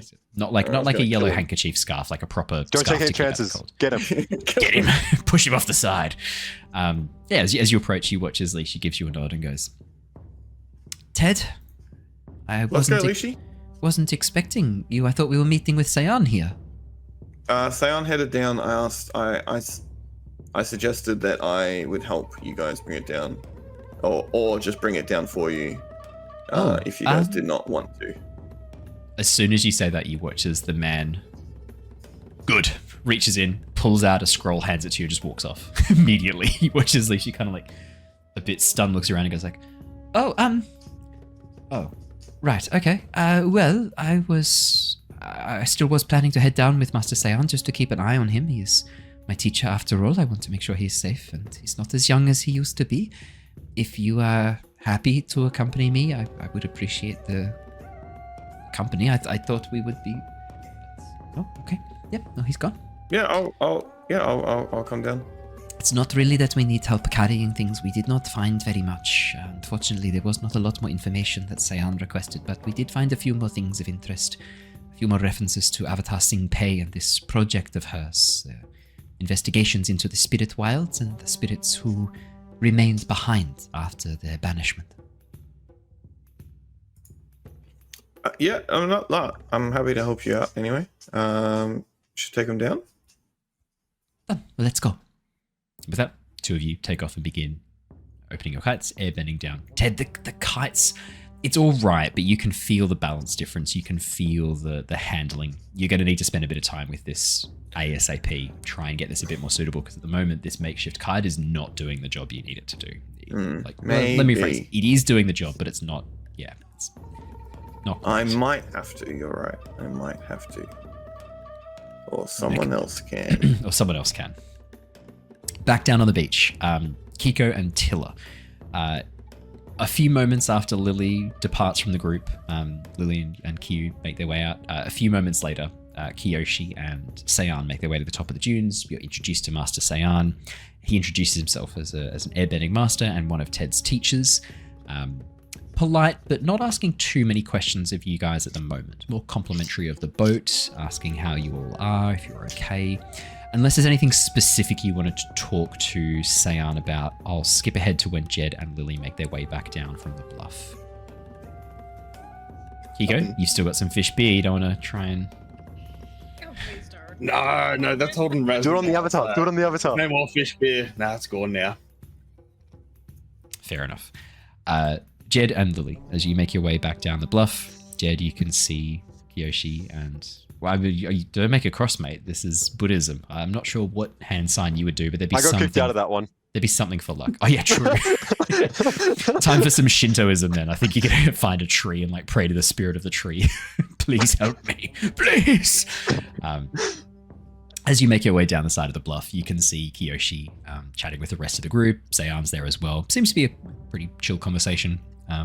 You can see Ko is pulling out cups of water and offering them to the group. It's pretty hot in the sun as you're kind of standing out on the beach. Up on the bluff, it was a bit better. The wind was quite cool. You were shaded by a lot of those trees, smaller shrubs. But back down on the beach, you can feel the heat rising once again. You can see Sayan's also looking like he's dressed for the mountaintops. He's now down on the beach. You can see he's a bit warm, beginning to do a little bit of airbending to keep a breeze going on around him. And as you approach, you watch as Sayan catches your eyes immediately. Jedd, as you emerge, he goes, "Ah, Jedd, wonderful." I'll do like a little bow, just to say, and say hello. He does a bow back. Jedd, it is good to see you well. How have you been? Pretty good, actually. Just trying to get stuff done, I guess. That is good to hear. I must pass on my condolences. I have not spoken to you since I heard of Kelsang's passing. I know he was very important to you. Yeah. And unfortunately more of a role model than I would have liked, but... Yeah, I just found out recently as well, but yeah, thank you. I am sorry. I know he was a very important father figure, along with being your teacher, someone you looked up to. Yes. While I may have disagreed with his methods, he was a good man in the end, and I am sad to hear of his passing. He did try his best. He did. As I think back to what he done, I'm like, ooh. Yeah, no, Kelsang was a man of very, very high morals. He cared so much about that he did do those things. Yeah, like the Fifth Nation were raiding and killing people at this point. That's why he intervened. I mean, a lot of your sense of justice, a lot of Kyoshi's sense of justice comes from that shared master from Kelsang. Yeah, it's more the fact that I just spoke to Lilly about it and it's just like fresh on my mind. I'm like, oh, maybe wrong wording, but that's fine. Yeah. You can see Sayan seems to be giving you the benefit of the doubt. Well, your brother and I have had a little conversation, and I believe that... Good things, I hope? Oh, well... Did you get the figurines that I told him to give to you guys that we found? What figurines? There was no mention of figurines. What are these? Like, there was like a...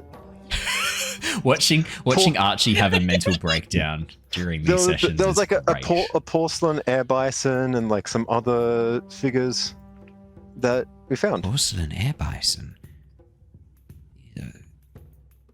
These sound like the lost relics of Eon. Yeah, we found them, and I told him, because I couldn't go back with him, I told him to take... You found these at the tower? The Southern Water Tribe? So you know about the tower? Yeah, we found them there. He did not. That was like one of the important things I told him to... He made no mention of such items during our conversation.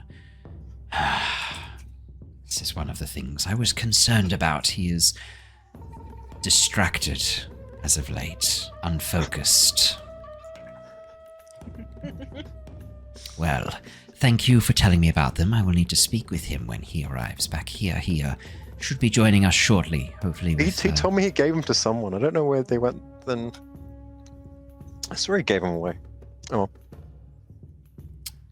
Well, I think it would be very good if we can track down where those have been, where they have gone now. Important relics, historical items such as these are lost. There was a recent loss from our stores, some toys that were destroyed during the identification of the Avatar. And you watch as he turns towards Kyoshi. Jedd, Lilly, Tilla, and Keeko. You watch as Kyoshi blushes a little bit, as if somewhat embarrassed about something. She's human. Wow. I think we've seen very much that she's human throughout this series. Indeed. Well, I have... you asked what I had heard, if it was good things. Mixed. Some of your actions have proven to be very much in keeping with our traditions. While there is, I would say, no obligation for you to follow our teachings, one would hope if you wish to rejoin us that you would be showing the typifying traits of the Air Nation, the best of us, what makes us strong, what makes us enlightened. I'm doing my best when I can. Yes, I understand. I recognize that. Speaking with your companion Lilly, speaking with your brother Ted, I can see you are trying very much in some areas to fulfill that, Jedd. Yeah. But your brother, Ted, Yeah. I am concerned about the influence you are having upon him. Your recklessness. I don't think I've actually disregard. influenced him too much. I think he's just been let go. Being let go. Elaborate, please. What do you mean? I think he's just doesn't feel pressure anymore, and he's more relaxed. So, what you're saying is that the way Ted behaved underneath my tutelage, and while at the Air Temple, wasn't because he recognized the teachings as a path towards wisdom and enlightenment, but because he was forced to. And now that he is no longer being observed, he is able to be his true self. I think it's more of an act of rebelling. He's 38. I'm the one that throws you under the bus. You keep your. You're the one that threw me into Parents have tables. You threw me into the bandits. I love the idea. We could do a meme here of Jedd being like, "You better call an ambulance, but not for me." The full Someone please turnaround do on that. Ted. That'd be fucking sick. Indeed, Yes, it was one of my concerns as well. I'm very pleased that I have decided to stick with you for the time being, then, so that I can observe and ensure that Ted. You don't need to go back like really soon. No, I do not. I am certainly going to make sure I am here for the arrival of this sunset spirit. Oh, Mr. Squiggles, you know about him. Oh yes. While Lilly did neglect to mention spirit, I did have a rather good conversation with Ted and Kyoshi. He's Yeah, a spoke cool about guy. it very briefly. He's a cool guy. A good conversation isn't what I would say we had. It was Oh, like no. two But sentences. No. But he's not speaking objective. This is we're going to come back to this again. There's objective truth, and then there's what you say and do, and what you see and experience. This is a very clever manipulation tactic being employed here. If he makes Jedd think that you've had a big conversation about it, Jedd will speak more freely about the spirit, and he'll learn more about it. This is how some. If I think Kyoshi spoke about it, Sales 101 right now.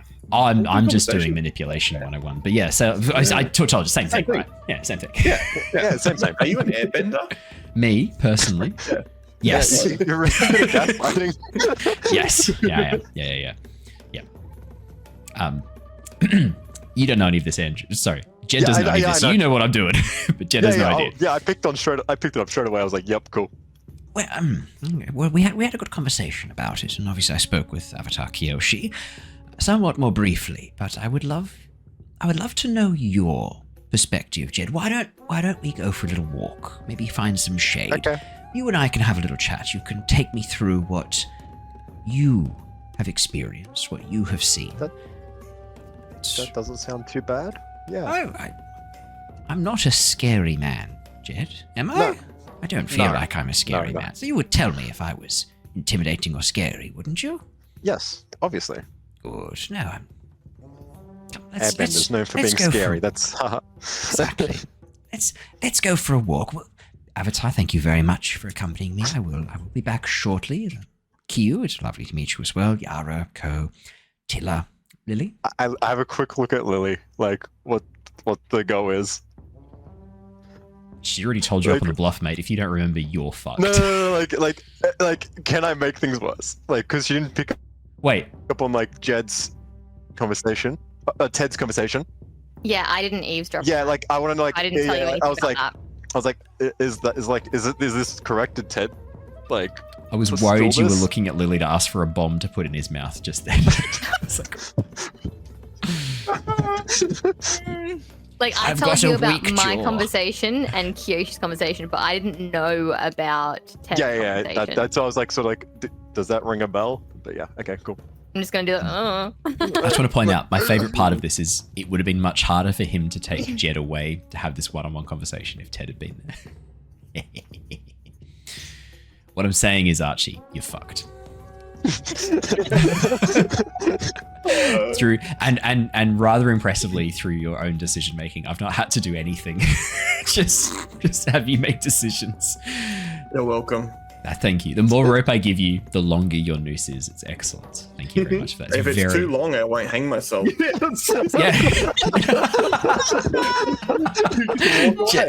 Genuinely, that does seem like the plan, right? Like, isn't that seems to be the go? Give me enough how rope. big the gallows are. Well, but technically, if there's an infinitely high gallows, but you've got an infinite rope, you still can't be hung on that. Like, technically, you're still safe because you'll just be falling forever. No, but think about it. Yeah. I'd rather death.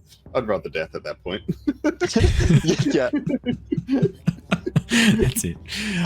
You're just pulling the rope yourself. Yeah. Jedd. Jedd, as you head off with Sayan. Yeah, go on. Let's have you in the conversation with Sayan, and then we'll have Ted arrive back with the rest of the group. Oh god, okay. Yeah, let's while we're Doesn't arrive in the nick of time to save himself? Okay.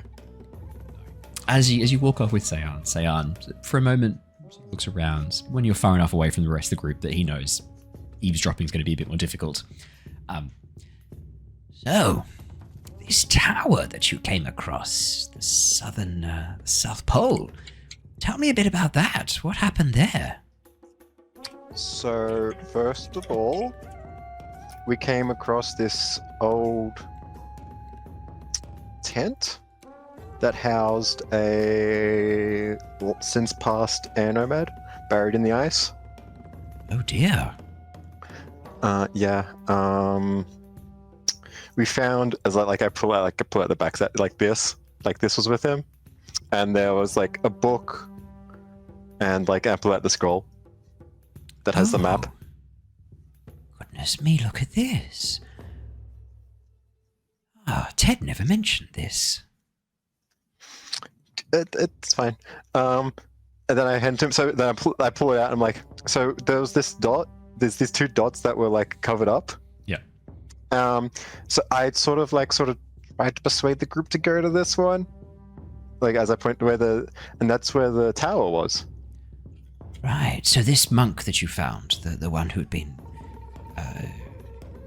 perished in the snow, in the ice. So they were traveling either to or from the tower. This map seems to show that it was a location kept somewhat hidden. This map. Yeah. And there was this, there's this air symbol in the back that isn't quite the air symbol. Oh.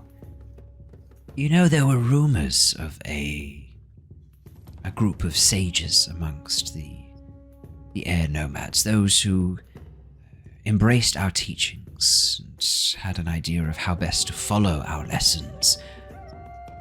This symbol, I've seen it before. Yeah, Very so I was trying to go there to learn about it and see what was happening. So we got there, then we sort of got caught up in everything, and now we're here. I must admit, the jump between finding the tower and then arriving here, you seem to be moving quite quickly through a number of very important events. Sorry, it's been a very big couple of days. Yes, let's talk through what happened at the tower. Now, so at the Ted tower, talked me through your finding of the spirits. We started to go, it's because we entered through the roof, we started going down, we found the artifacts. Yes. A lot of the paper was, like, gone.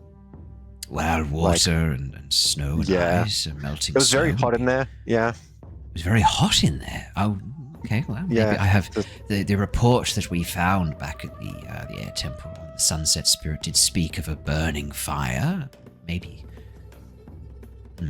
Yeah. So then about that burning fire, so we made it down to the bottom floor, and there was this giant sigil on the ground.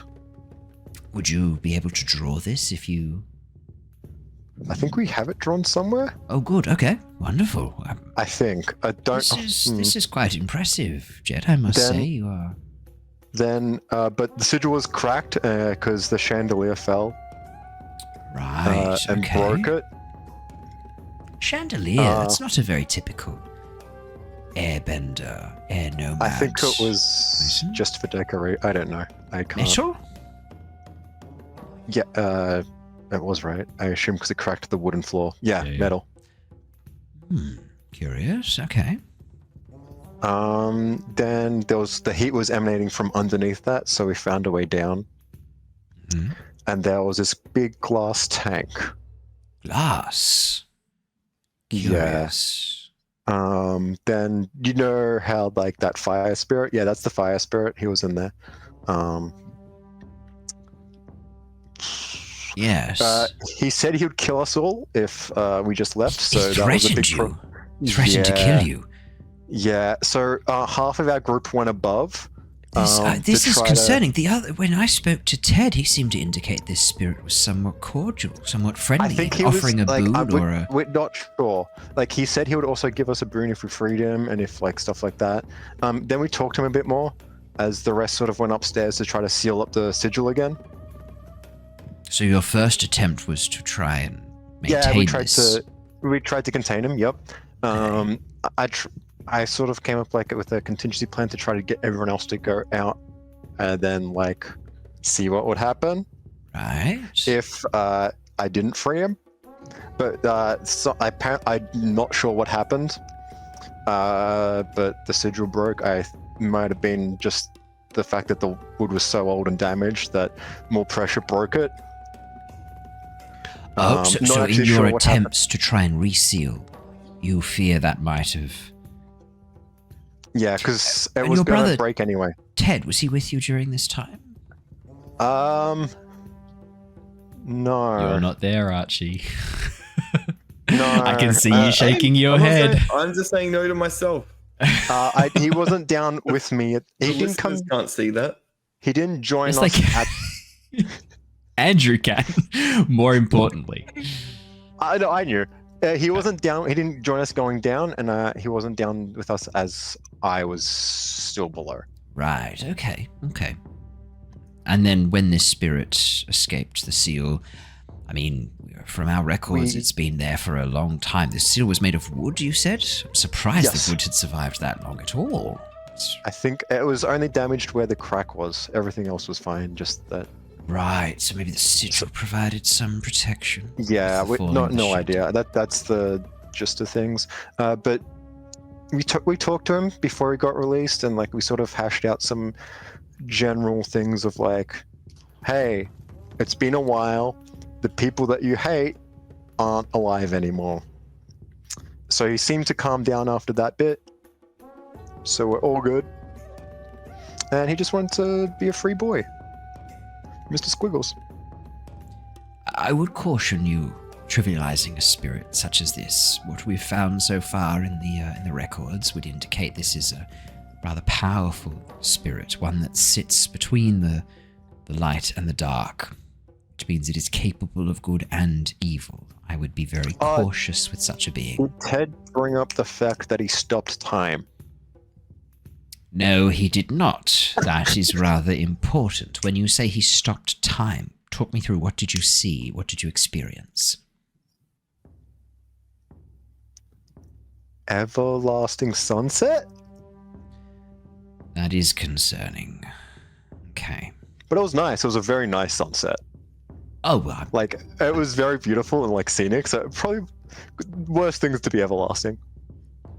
ooh, I don't know if I'd agree with that. Sunset, anything everlasting is a problem.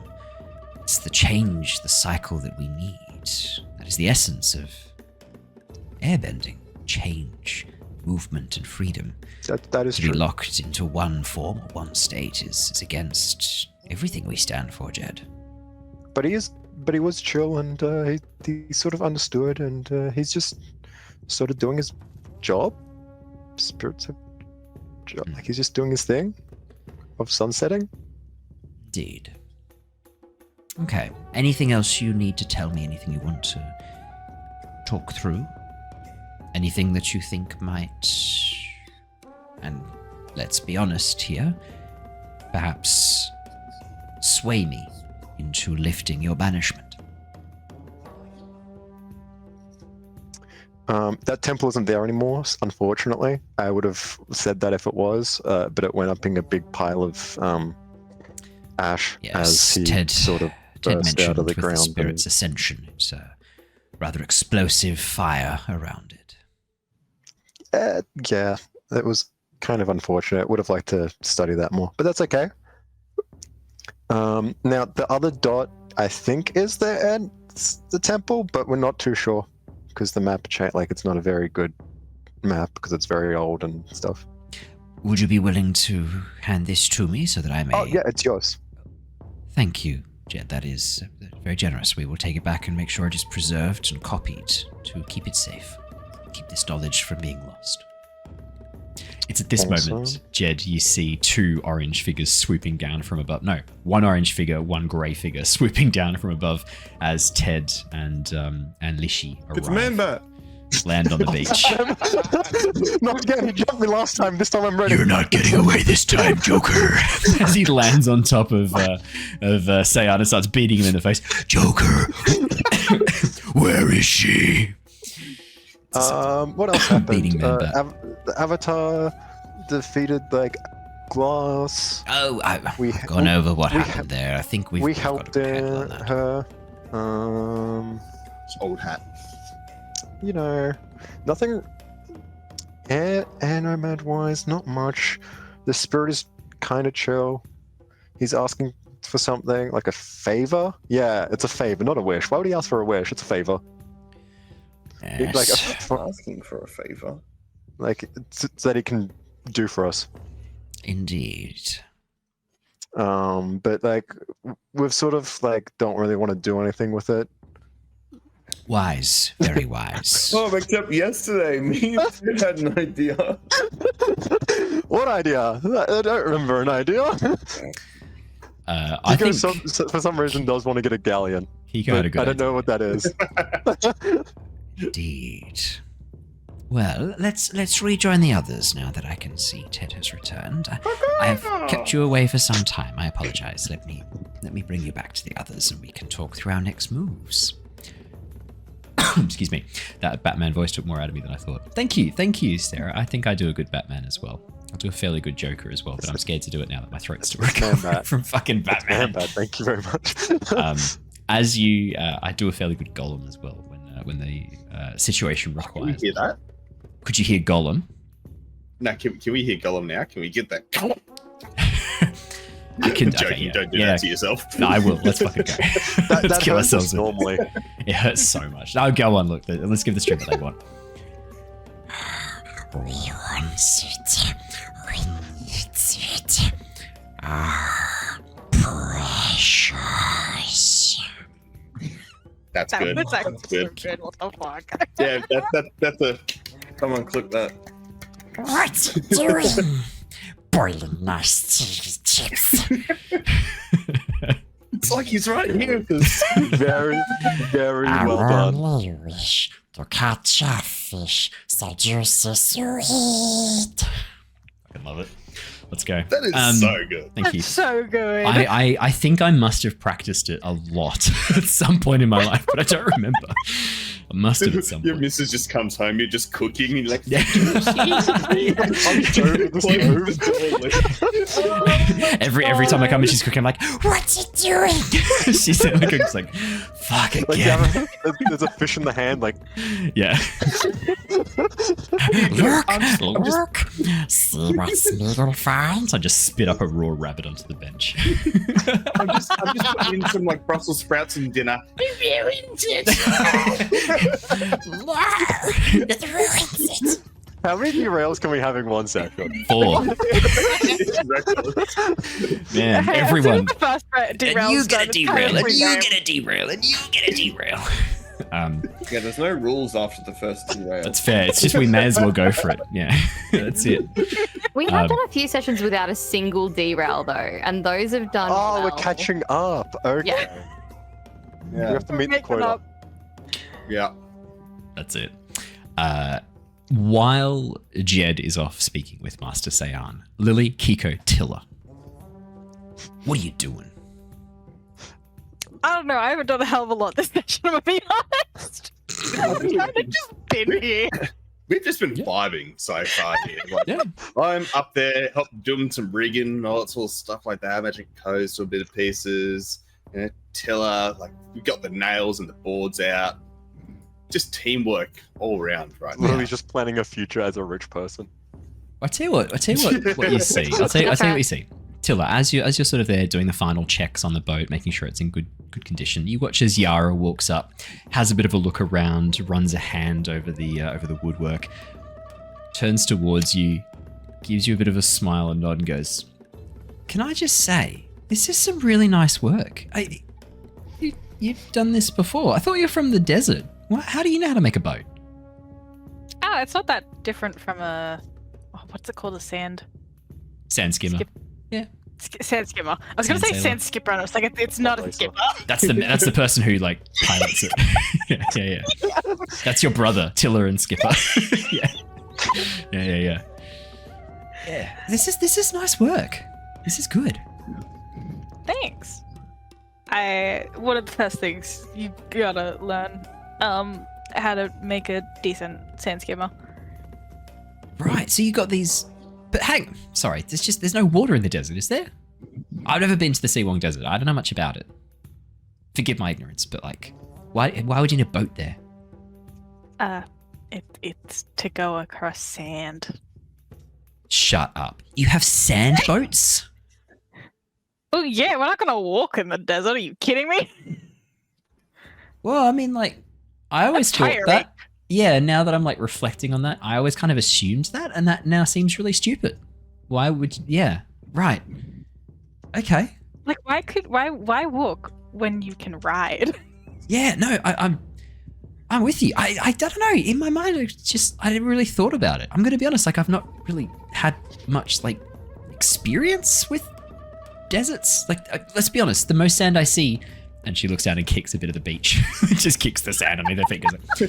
Like, this is my extent of sand. And yeah, right. Okay, that's really cool.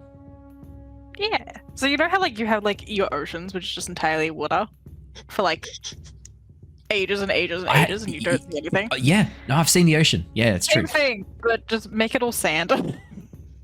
Yeah, they get to go around on their sand boats and they just let the cool sand breeze come across their Go for a face. gentle swim when they anchor up. Dive into the. The mist of sand just smacking you in the face like the ocean breeze. Oh, beautiful.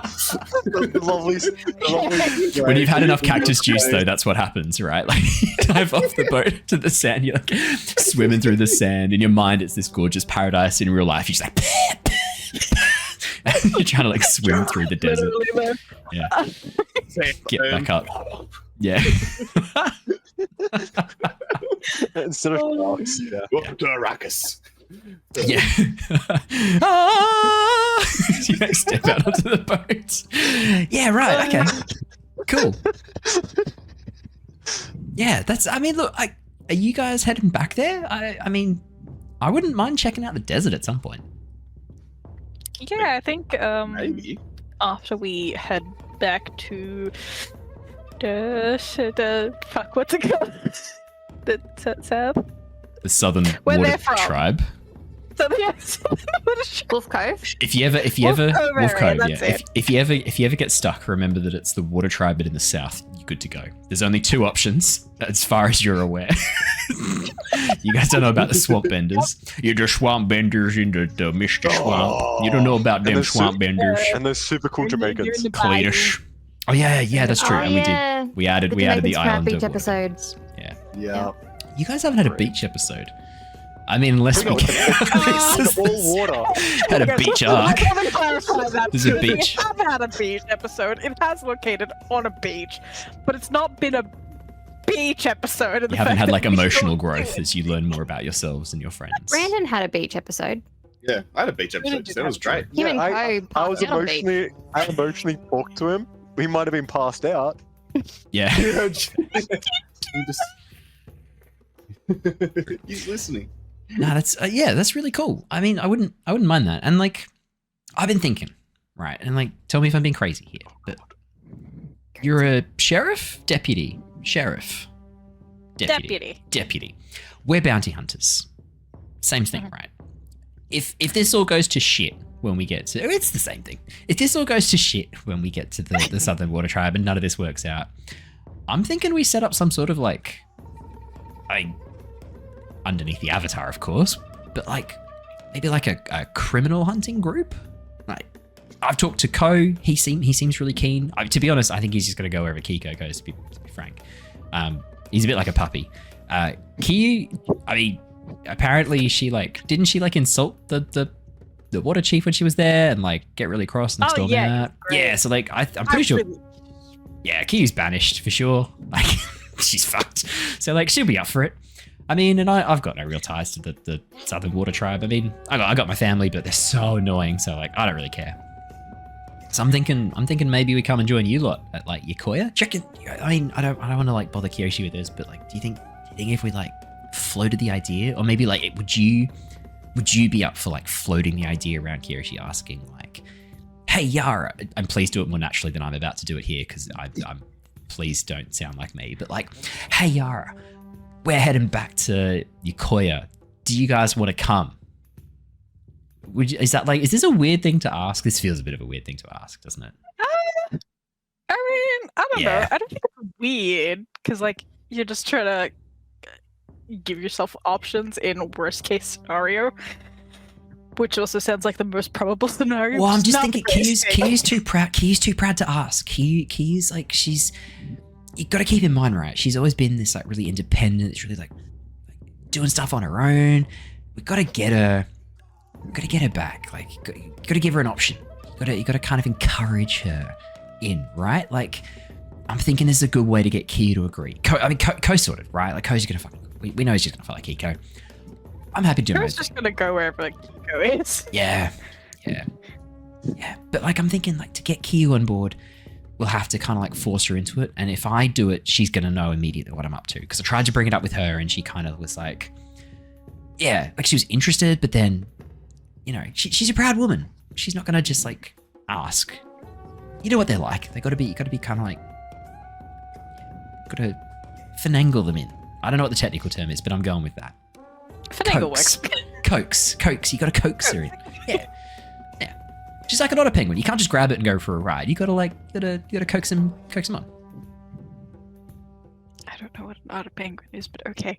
Okay, so you said you could sail across the sand, right? In the Southern Water Tribe, and we want to get across the snow really quickly, and we're up on like a bit of a hill. Otter penguins, they're really smooth and really slick, and you can like ride on their backs, and it's really fun. It's like a sled, but like alive. And as I'm saying this, it sounds cruel, but like it's cool. They love it. That's what's so mean. No, they love it. No. Well, I actually don't know. I assumed they did, but like in hindsight, I mean, we give them fish. They accept fish in exchange. So I guess like there's enough of an investment there for them. Okay, there is a transaction. Do they understand the transaction, or are they just like you just give them fish and then you just pick them up? Yeah, upon reflection, we just give them fish and then pick them up. Yeah, maybe that's. Yeah. Oh no. Making me look at things that I've taken for granted my whole life today. Really, really like making me open my eyes to the world around me, Tilla. There's boats go on sand. You guys don't walk. And I've probably been abusing animals for a fair portion of my life. Yeah. Oh no. It doesn't feel great, actually. Just introducing Yara to her midlife crisis. And I'm only 22. It's like not even a midlife crisis. This is like a moment of like awakening. I'm not really ready for this. I don't feel equipped. How about we put it on the back burner for now? But I'll have a chat. Am I having this spiritual awakening because I was in the Southern Air Temple just a moment ago? Is Lilly going to have a spiritual awakening?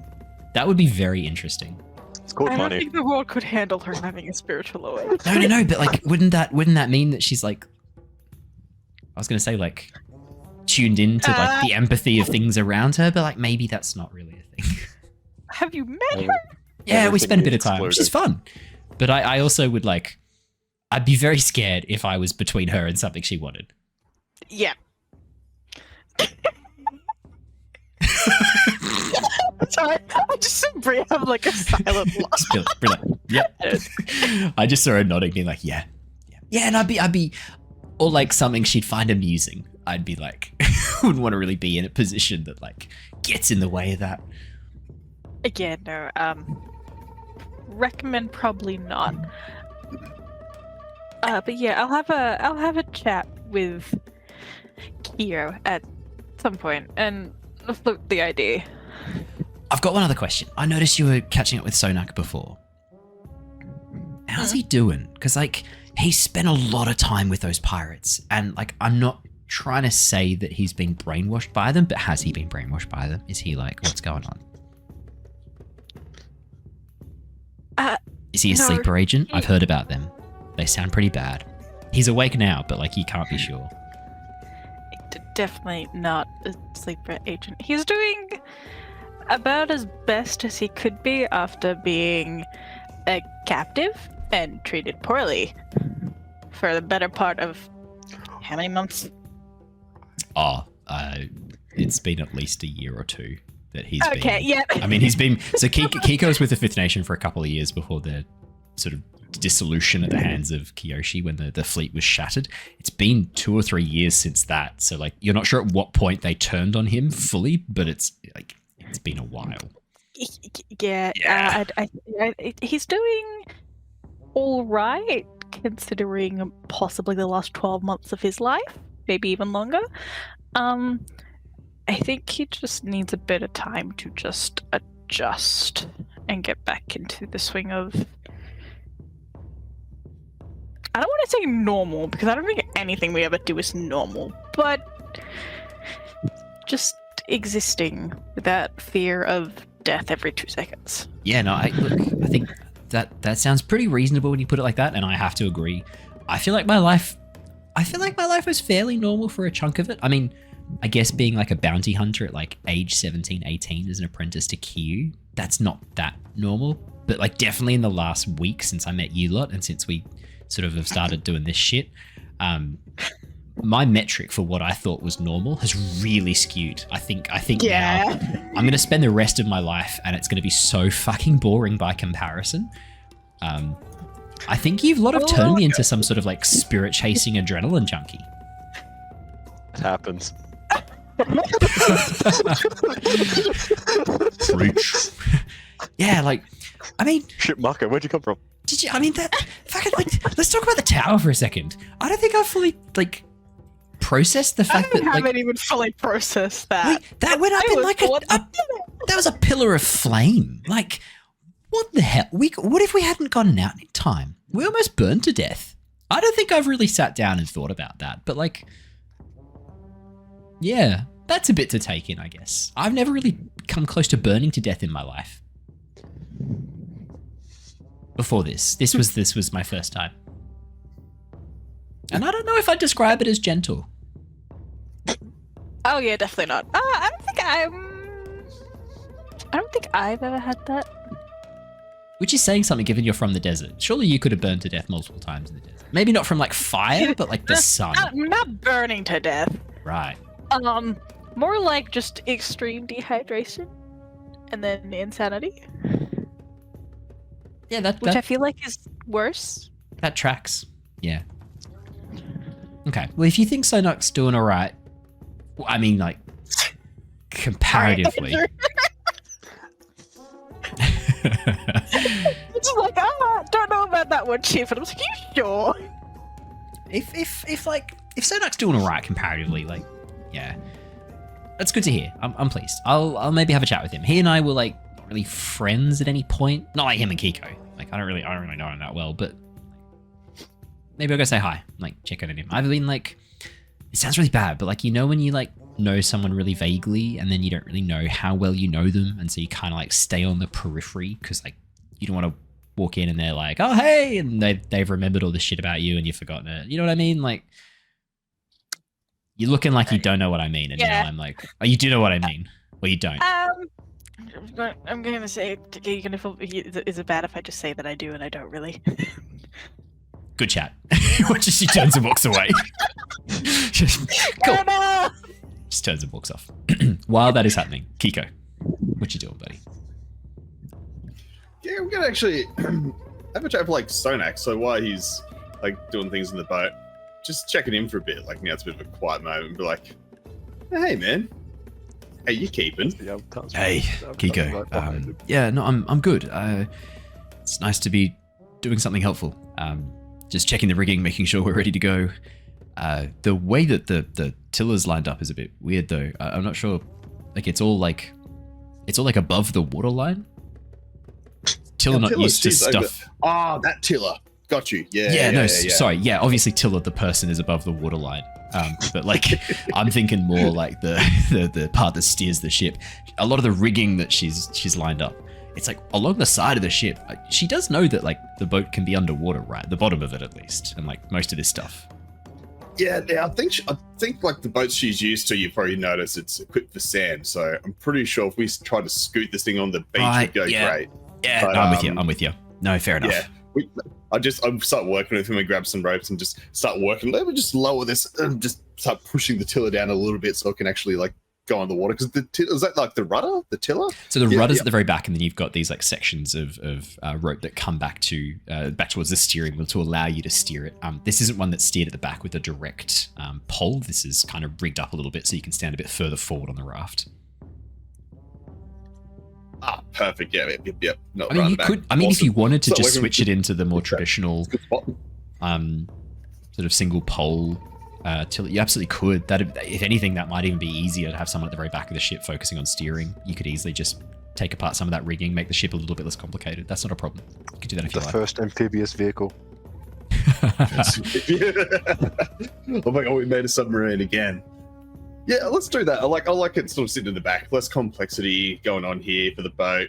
It's going to make us a little bit better, like that. Place in the back, like, yeah, let's set this back, so we can have a little, we can see what's going on that way. Easy way to see out in front of us. Yeah, I'm with you on that. That makes sense. Yeah, let me give you a hand. I can help with that. That's good. So you said feels good to be helpful again, man. Like, how's that sort of feel like? Keeko just starts like eating more dried seaweed chews. Yeah. No. Yes, I have mints back in the day. Yes. I found a bit of dried seaweed chew. I mean, you're still trying to get the taste of fish beer out of your mouth, so you're having a few little bits of dried fruit to try and clear it out. Rubbing sand in my tongue just to exfoliate it off.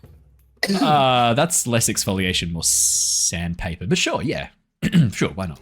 Yeah. Almost the same thing necessary. Yeah. But like, I feel like we held up for a while with the Fifth Nation. Like, how'd that sort of go, mate? As I'm sort of just moving ropes and chatting. Yeah, obviously not great. We've all been there before, but hopefully it wasn't that long. It was a while. Korn kind of... I mean, since the fleet was destroyed, since we lost a lot of the other leaders, the other admirals, Korn kind of... He lost it, man. Like, he was already on the edge before that, but he just went off the deep end. Like he was paranoid. He was seeing threats around every corner, and then it's like it broke something in him.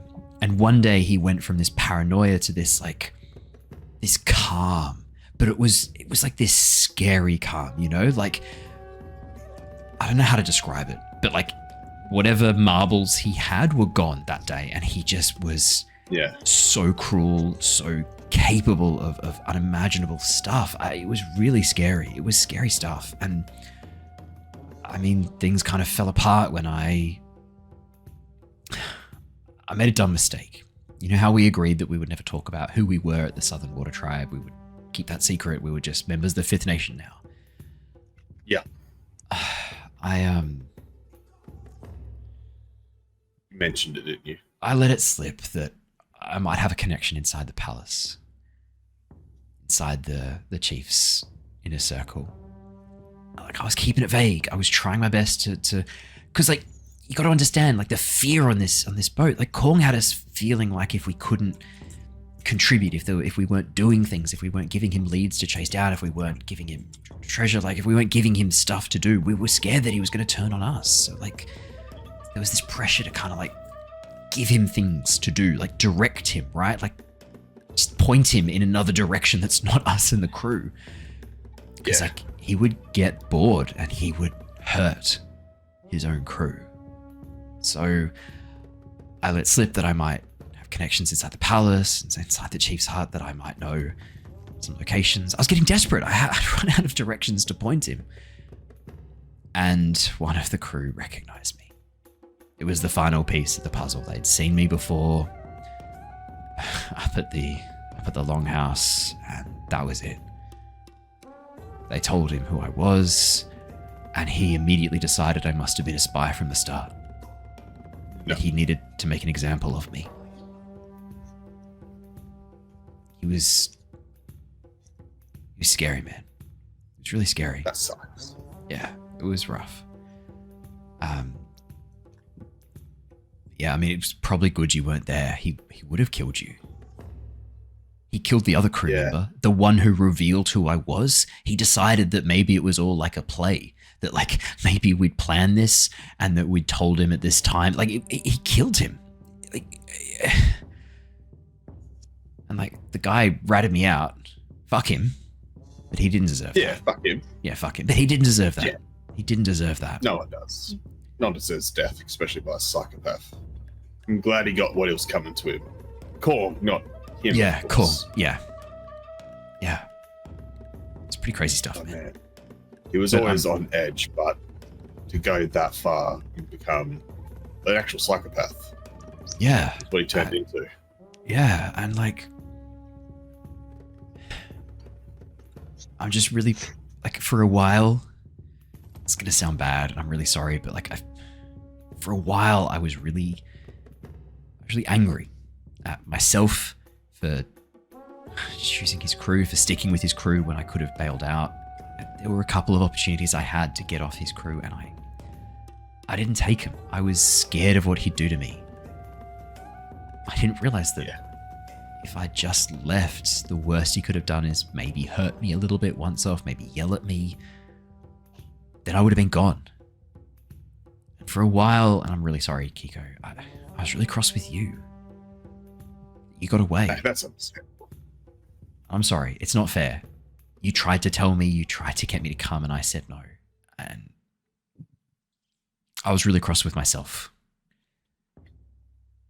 So I give him a hug. I get in there, arms wrapped around. Yeah, as you pull him into the hug, he immediately like tenses, is a bit like unsure, and then kind of relaxes into the hug. Keeko, yeah, that immediate like fear as you go to hug him, that sudden movement as you pull him into a hug.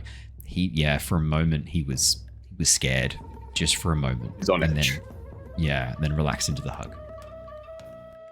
It's like, give him a hug. I'm like, hey, it's okay. No one could have known what it was going to turn into. We both knew it was changing, but no one could have seen it was changing into that. That's not the dream we had. That's not what we got out. It's all good, man. Just give him to trying to guide and comfort him as well, if I can possibly. Yeah, 100%. Do you want to do it as a guide and comfort move? For sure. Yeah. So what I'll get you to do is roll with harmony. Yeah. Absolutely. Bum, bum, bum, bum. That's a 9. That's a 9. Partial success. Success with consequences. Yeah. Oh no, that sounds like something that shouldn't have a consequence. But no. It's like, my most attractive face, I find. Bit of Schmeagle voice. as you pull Sonak into a big hug, and sort of like, as you say this, he's like, yeah, I mean it's just hard because looking back, I can see the warning signs, right? I can see what was happening that was turning the Fifth Nation from what I wanted it to be to what we thought it was into this monster. It was a monster, Keeko, and I just want to say I'm really sorry. I convinced us to do this. I'm really sorry. It was good while it was good. We were enjoying ourselves, did some illegal things, we did some good things, but it takes one person with power to corrupt a dream for many other people. And then before you know it, you're no longer following your dream, you're following theirs. And that's the corruption of power, I guess. Maybe there's something to be learned about this, but nothing that's on your fault or my fault or anything in that way there. But we're alive. There's plenty more cool shit to be done. More legal things, less illegal things these days. Not none, but less. We're being good now. That's what I'm learning from this. Is that good? Just doing less? I don't think. Carry on. Less evil is still evil. Exactly. No, what? No. I'm joking. Are we doing a Geralt bit? We're like, evil is evil, lesser, greater, middling. Do a whole like corruption is good. A little bit of evil is great.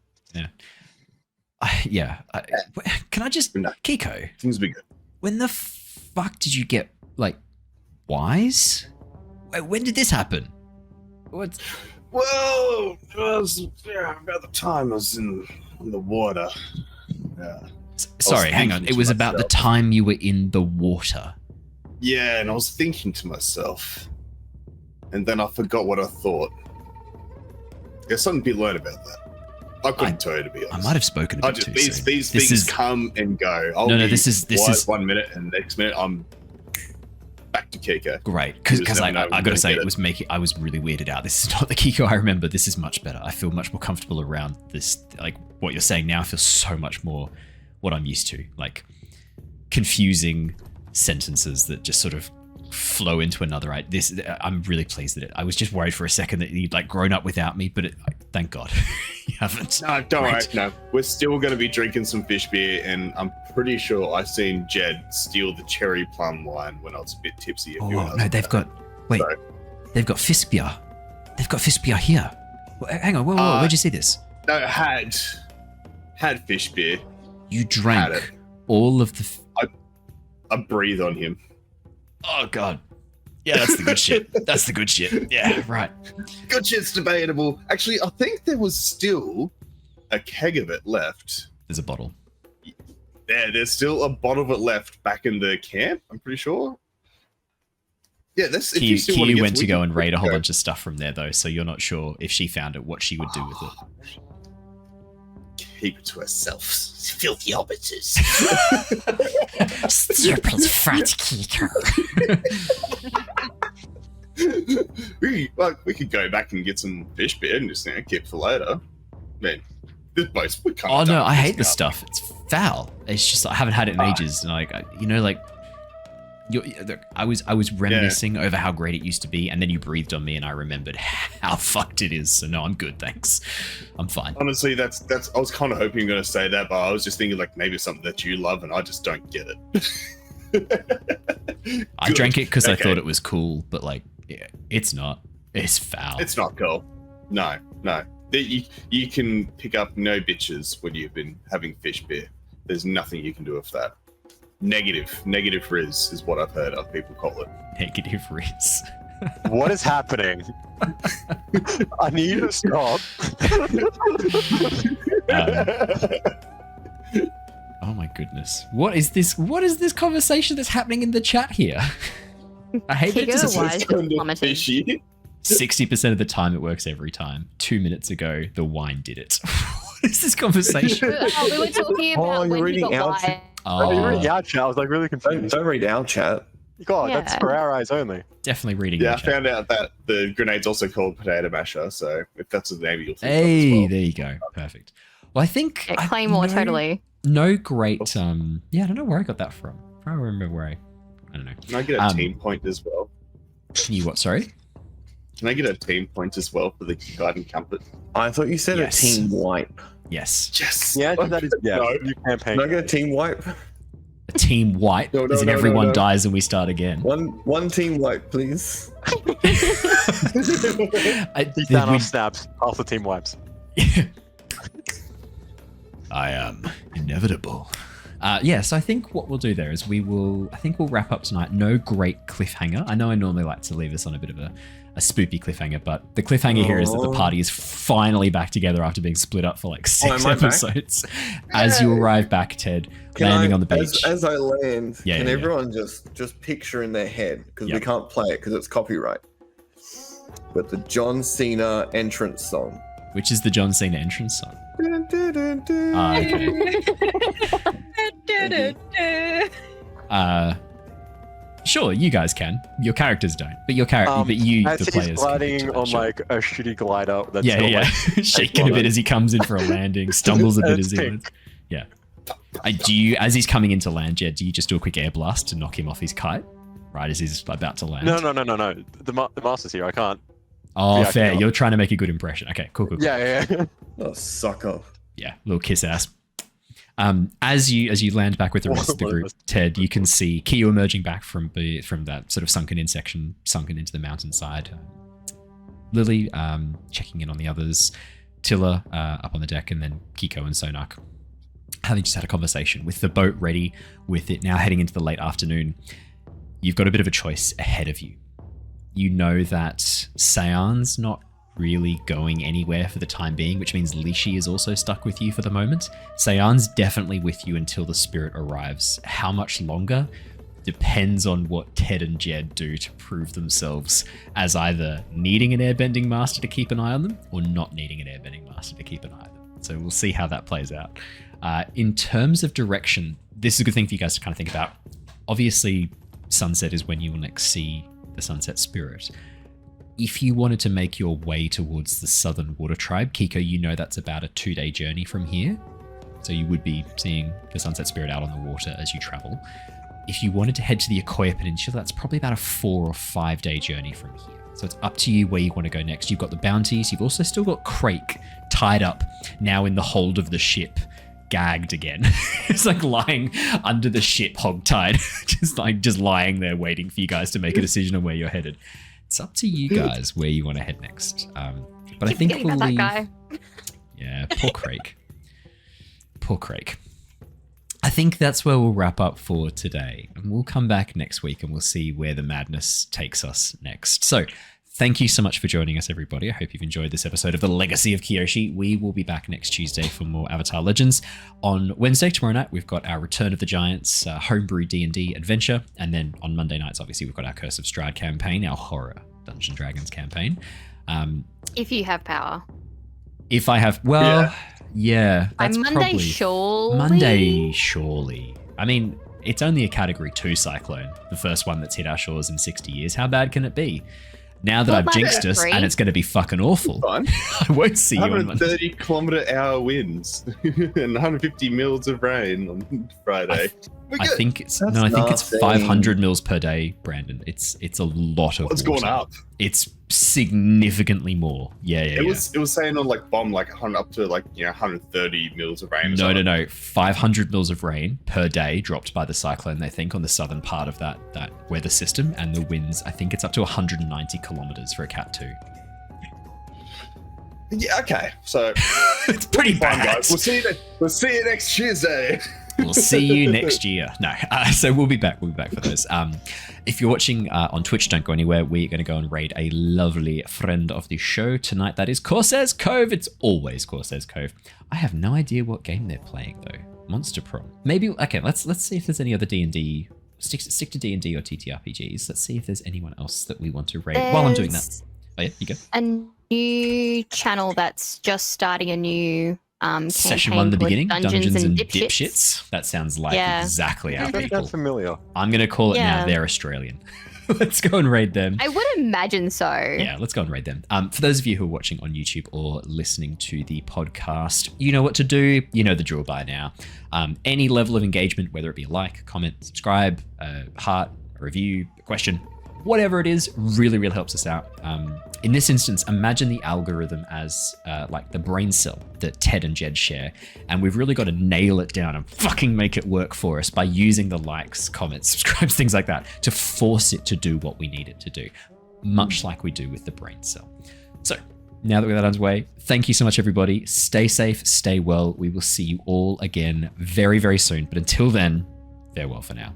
Goodbye. Goodbye. See ya. Bye. Mwah.